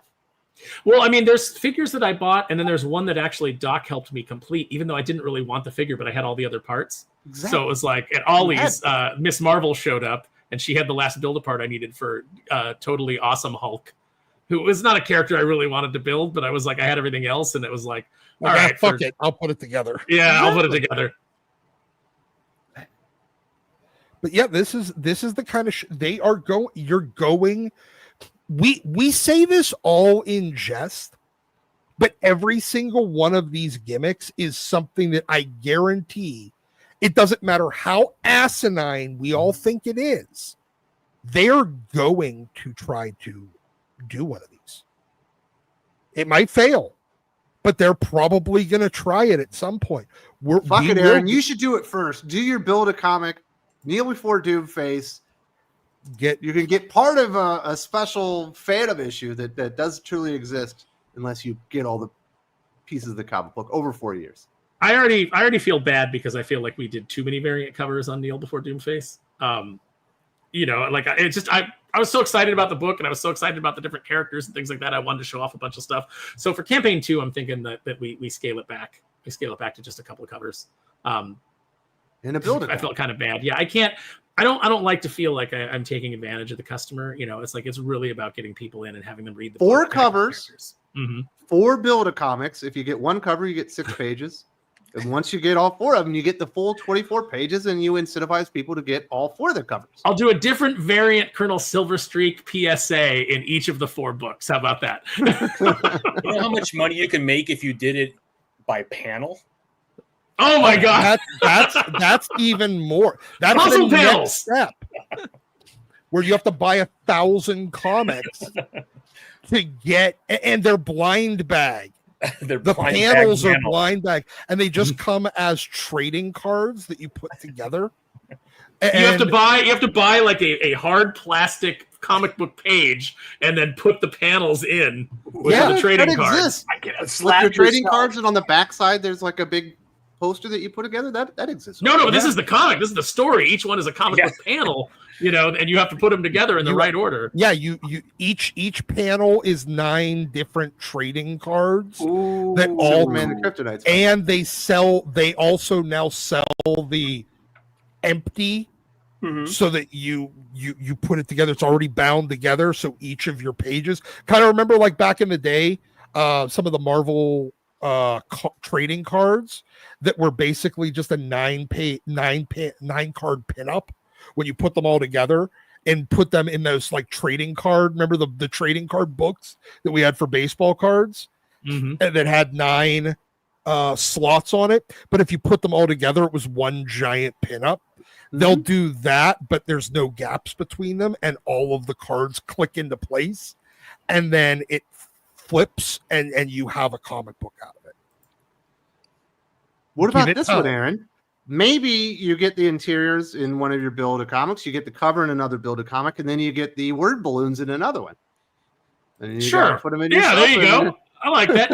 Crazy Magazine back in the day did an issue where, and this was like my first introduction to Marvel characters because I was really little, but I was buying like Mad, and I was buying Crazy, with Noxio the Clown, and Cracked with the little Sylvester, their little janitor. I liked all the little mascot magazines. And so with Crazy Magazine, because they were owned by Marvel, they had like stickers of a bunch of different characters, and then they had word balloons that you could put it together. And I didn't realize it at the time because I wasn't reading X-Men, but I put Magneto in there, and then I had a little word balloon that said, "Help, I'm melting." And so I gave him that. And then I had like Captain America saying, "Funny, you don't look Jewish." And then when I read X-Men, I was like, oh, he was Jewish.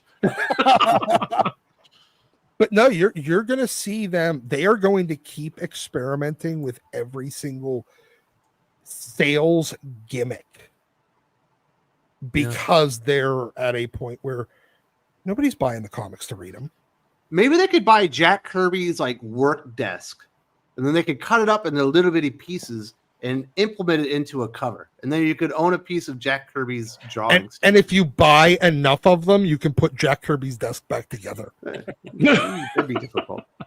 What you do is you dig up all of the dead comic creators of the past, and you grind them up, grind up what's left of their remains, and then you make the comic out of that. Yeah. You're going to see it in like the Kiss blood, the Stan Lee blood ones. Or like Mark Grunwald's ashes and the inks of Squadron Supreme. Yep. Yeah, you know what? Like just why the hell not? Let's just do it.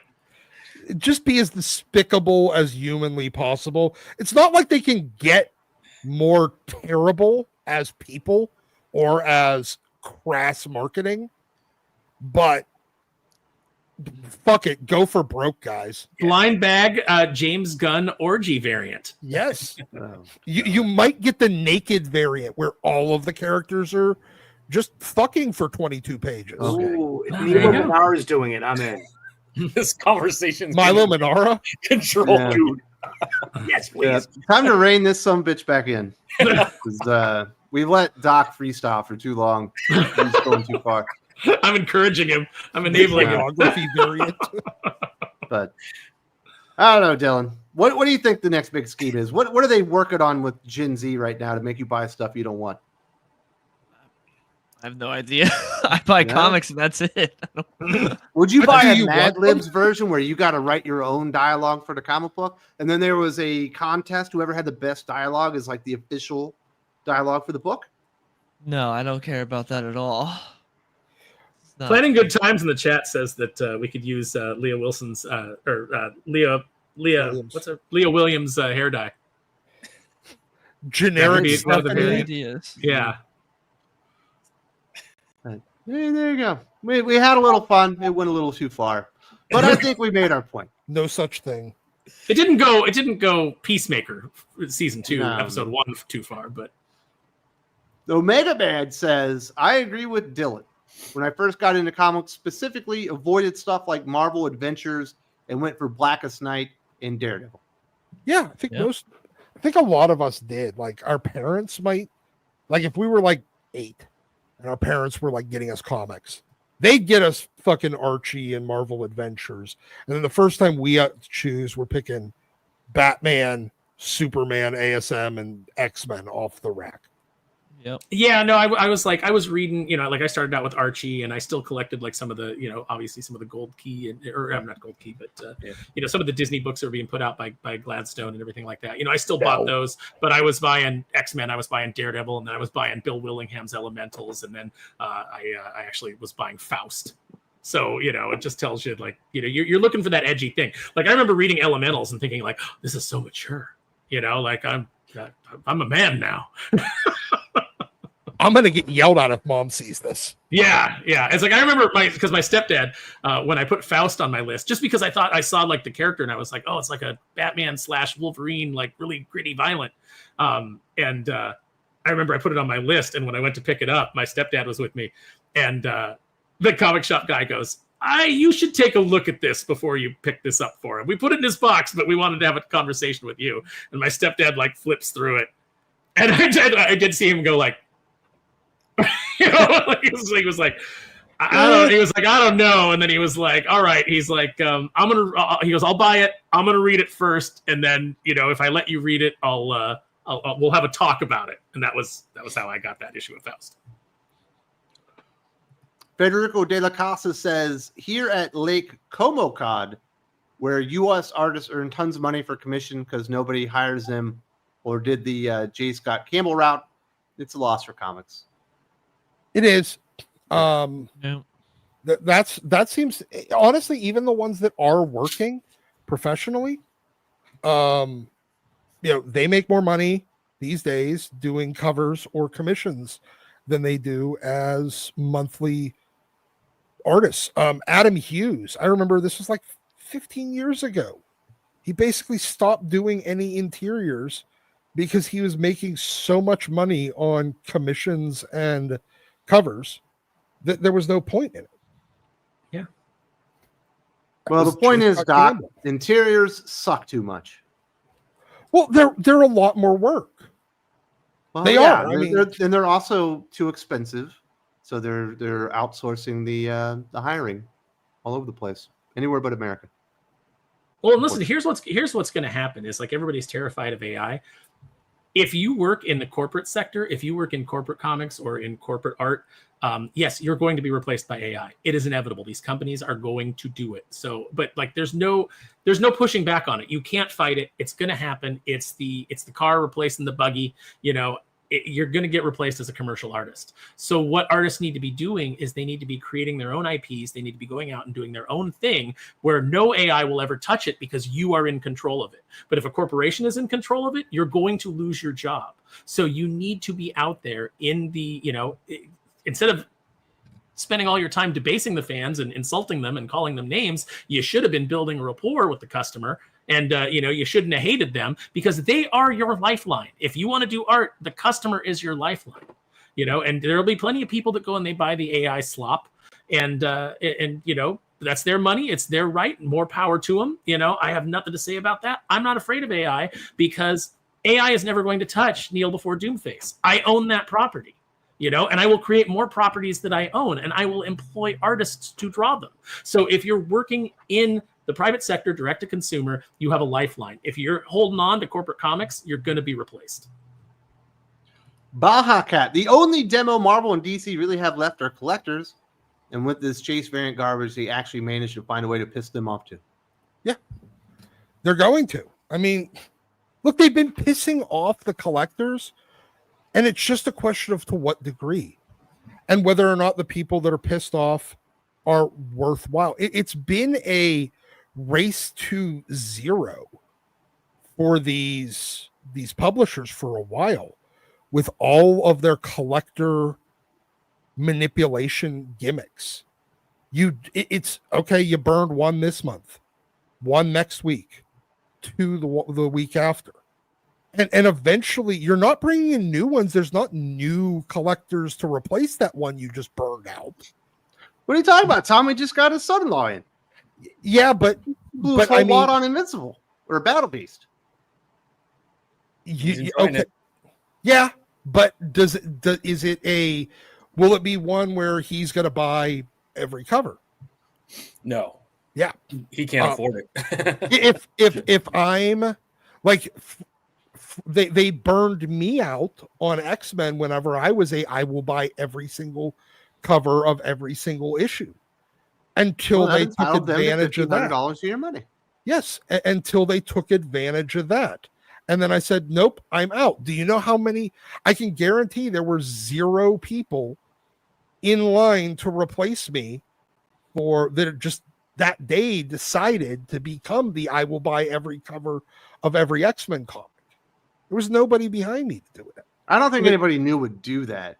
It would be like, holy crap, you mean I got to buy 12 of these? Yeah, exactly. That's the point, though. They built a system that as they burn out one, there is no one to replace them with. There is no next man up. Yeah, not many people want to pay $1,500 for a 1 in 1,500 variant. Yeah. No, thank you. So you burned out by taking advantage. You burned out somebody that would have bought everything perpetually until you decided to get greedy. They get greedy. They lose. It's a con and a mark. They lost the mark. There's no Mark lining up behind me to be that Mark. You need the soundboard because you need to right now, Wes. You need to hit MJF going, "You effing Mark." That's what we needed right there to punctuate Doc's sentence. HH from Sigma Comics. Shout out to the Thinking Critical family. Gimmicks in a stale industry won't work. The stale leadership in comics needs to go. We need a visionary. We need a Steve Jobs. Yeah. Or an H.H. Draman who anticipated the market and put his comic, not just in floppy, not just in trade paperback, but the Tonkabon manga style, and he can't keep it in stock. And that's the proof of the pudding is on that plate. It's an easy sell. We definitely need a visionary. Yeah. You do. You need a Jim Shooter. You need a Steve Jobs. You don't need random corporate drone number 43. Like the Cracker Barrel CEO. We need another chicken charge. She'll tell us what to do. And they say a woman will save us. Oh my goodness. Let's get into some comic book recommendations and wrap this bad boy up. Tommy, I've seen that you've been flush, you've been red-faced, you've been embarrassed to be around these knuckleheads. I do not blame you whatsoever. Are you going to recommend comic books this week? Yes, I am going to recommend Battle Beast. It's still a fun comic, and I think the art is amazing. I'm a big fan of Otley. Get ready for my favorite issues, though, so far. Yeah, it's really good. Skinbreaker. You have the Ashcan out there. And then, the Post Malone Big Rig, whatever it's called. Yeah, Big Rig. It's readable. It's fun. I've had a fun time with that, but not a whole lot. I will say, though, I opened up this bad boy right here, man. Hulk 345 cover by McFarlane. Probably one of my favorite figures that he's put out that are Marvel related. This thing is amazing. You can still got one of those right next to me once in a while in the Walmart, but on site it is sold out. But yeah, this is amazing. Awesome cover from him, and then the figure just came alive. So a lot of fun, man. Very cool. So you got the Phil Kennedy Johnson interview up right now on the channel. Any other interviews coming up this week?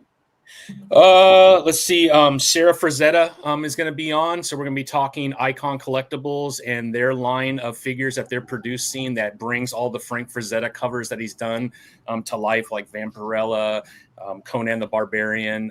Those figures, if you're an action figure person, are very well made. The articulation is awesome. Comes with all kinds of extra parts, so you can put them in different positions. Mm-hmm. And then after that, I think we have Dan Waters on next Friday. So we'll be talking Dark Patterns. We'll be talking anything and everything that he's involved in.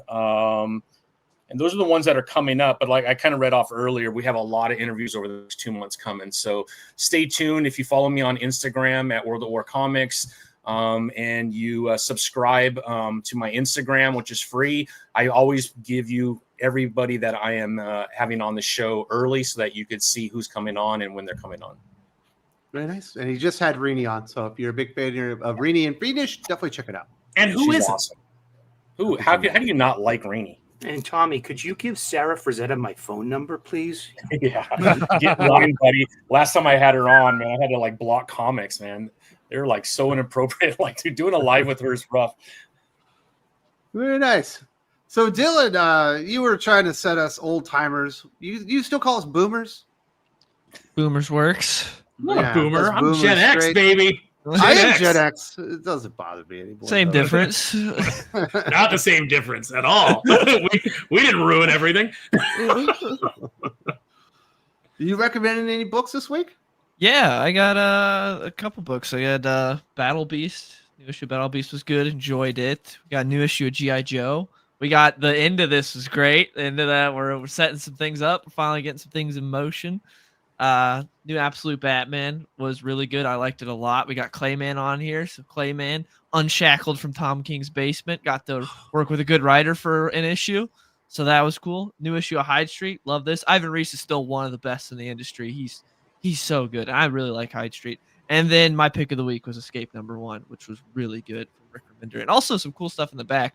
Remender talked about what inspired the series. His granddad was an Air Force pilot in World War II, and his dad never talked about it because he was flying up there for so long. He did a bunch of meth that they gave him to keep up, and he apparently was very integral with like fighting in Africa. But his dad never talked about it because when he came home from the war, he was like just a mess, and it was like talking about what he had sacrificed. And so it was really interesting. I liked it a lot. It was good. All right, John. check I don't that want to out. do this, but I'm going to do it because I'm a boomer. There was no Air Force during World War Or II. whatever he said. It was the Army Air Corps. Although we technically consider a part of our history, the Air Force didn't come into existence until after that. Whatever. We'll teach you a little something. Let's just try to help you out. Wes is here with Dylan to make you laugh, to make you cry, and maybe, just maybe, teach you a little something about it. I love history, and I happen to be, a That retired was a commercial, Air Force Aaron. veteran. You need to run that all the He's time. ripping Wes. off That was Bill good. Cosby. Come on. That's one of those cliches that I absolutely love. Just like I absolutely love maybe the real blank was with friends we made along the way. The Air Force should still belong to the Army. That's the craziest thing I've ever read in my life. We'll not go along with that statement. But Dylan does have a Superman video out right now. You got anything else that you're working on? People should be on the lookout for? I always have stuff I'm working on, but I'll have a new video out this week, but I'm not sure what it's going to be at the moment. But yeah, I have a new Superman video that came out this week, so check that out. Very, very cool. Sully, you recommended any funny books this week? Sure, but I don't have anything to show off because I only had 2 books on my pull list this week. So I didn't, it was just a busy week, and it's We got you. spend $8, I'll get it next week. But it was G.I. Joe and New Gods. I read them both pirated on the 7 seas there, and they were very good books. I thought that Amazing Spider-Man #10 was really good. I liked the guest artist, and I think Amazing Spider-Man has got to be the most improved book, in my recent history this year. Let's put it that way. Black Cat #1 was pretty good. That the Marvel all-on-one Thing versus the Marvel Universe. That Ed McGuinness art is so juicy. It's so fun. It's just action-packed. And Ryan North wrote a really decent book. And No, he didn't. He It's wrote a all the very Ed McGuinness generic art. book. Wrote a very generic, bland book. You were beguiled by Ed McGuinness's art. Fun is good in my funny books, and that was fun. But I will show off this one issue. I have dedicated myself to picking up all 20 issues of Shogun Warriors. This is a book from my childhood. I rescued this from the dollar bin at Boston Fan Expo 2 weekends ago. And I'm like, you know what? I deserve this. I deserve all this. These old ads, the Hostess ads. But I was a big Shogun Warriors fan. I had one. I had Great Mazinga. And I was 4 years old. And it was literally half of my height. This giant plastic Japanese robot. And there's, like I said, it's only 20 issues. and you could probably get them wicked cheap too. So I've committed myself to getting this run. And that's some of the joy about being a comic book fan. You know, you can go back and it's always brand new if you haven't read it before. And remember, go out there and support your local comic book shop. You need bags, you need boards, you need boxes. Spend your money at the brick and mortar shop. The American dream, these small businesses, do it.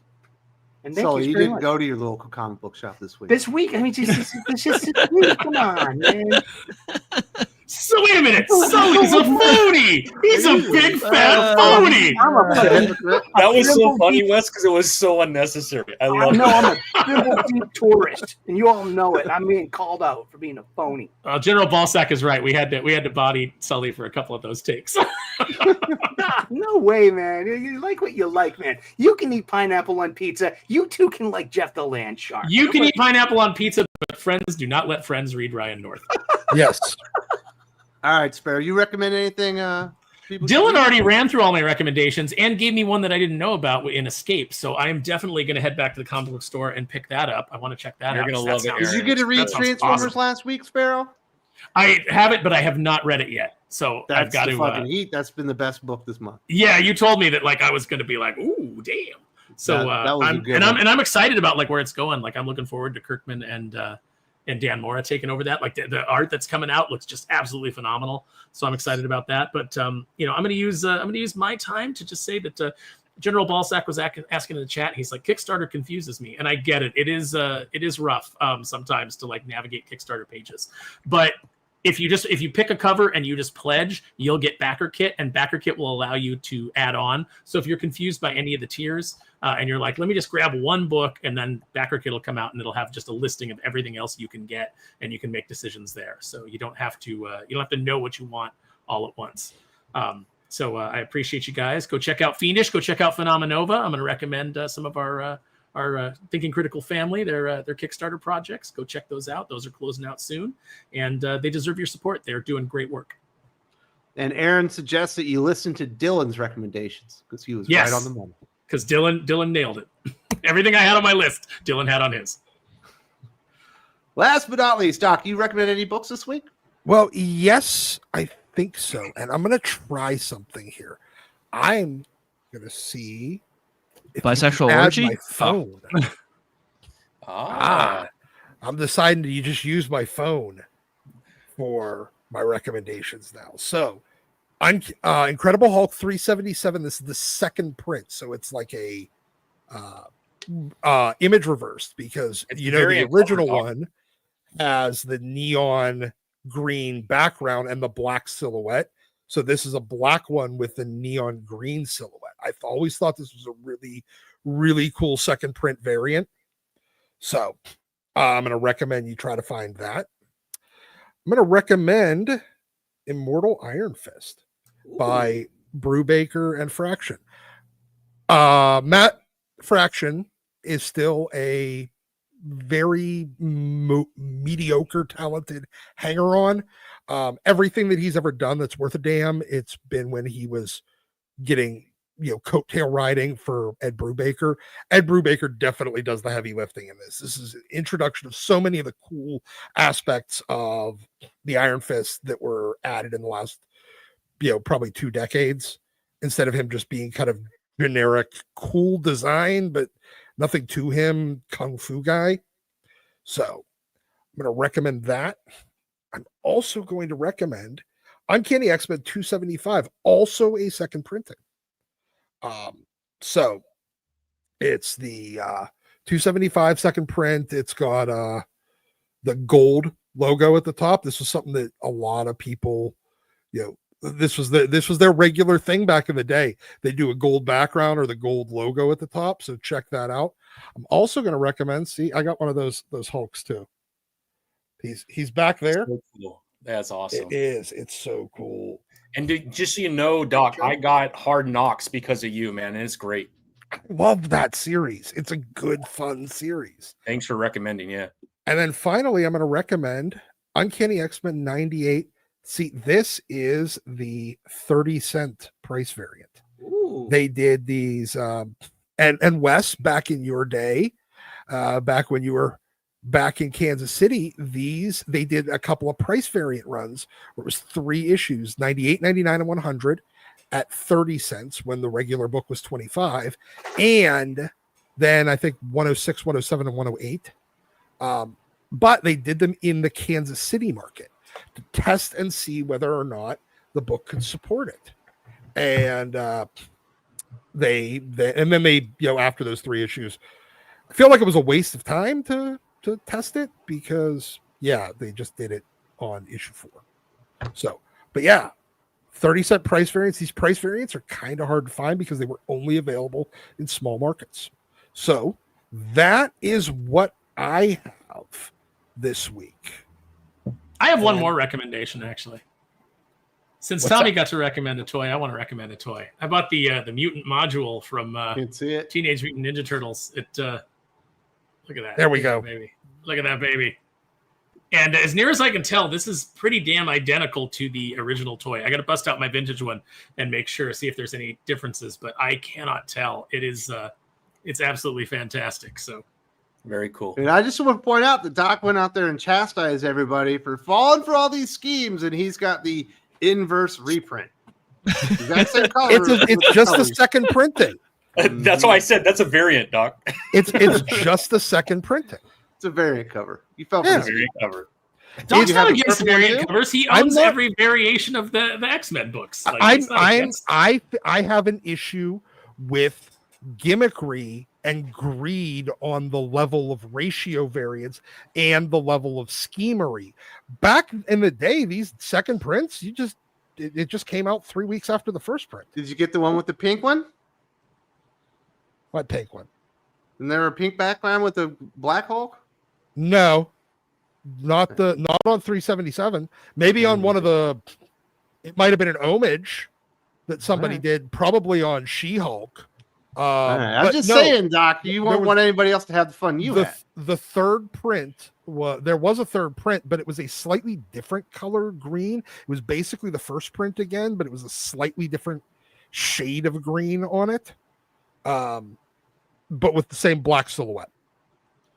Very good. I hope everyone has a fantastic weekend. This is the end of the NFL preseason, so we're almost to football season. Should be very exciting stuff.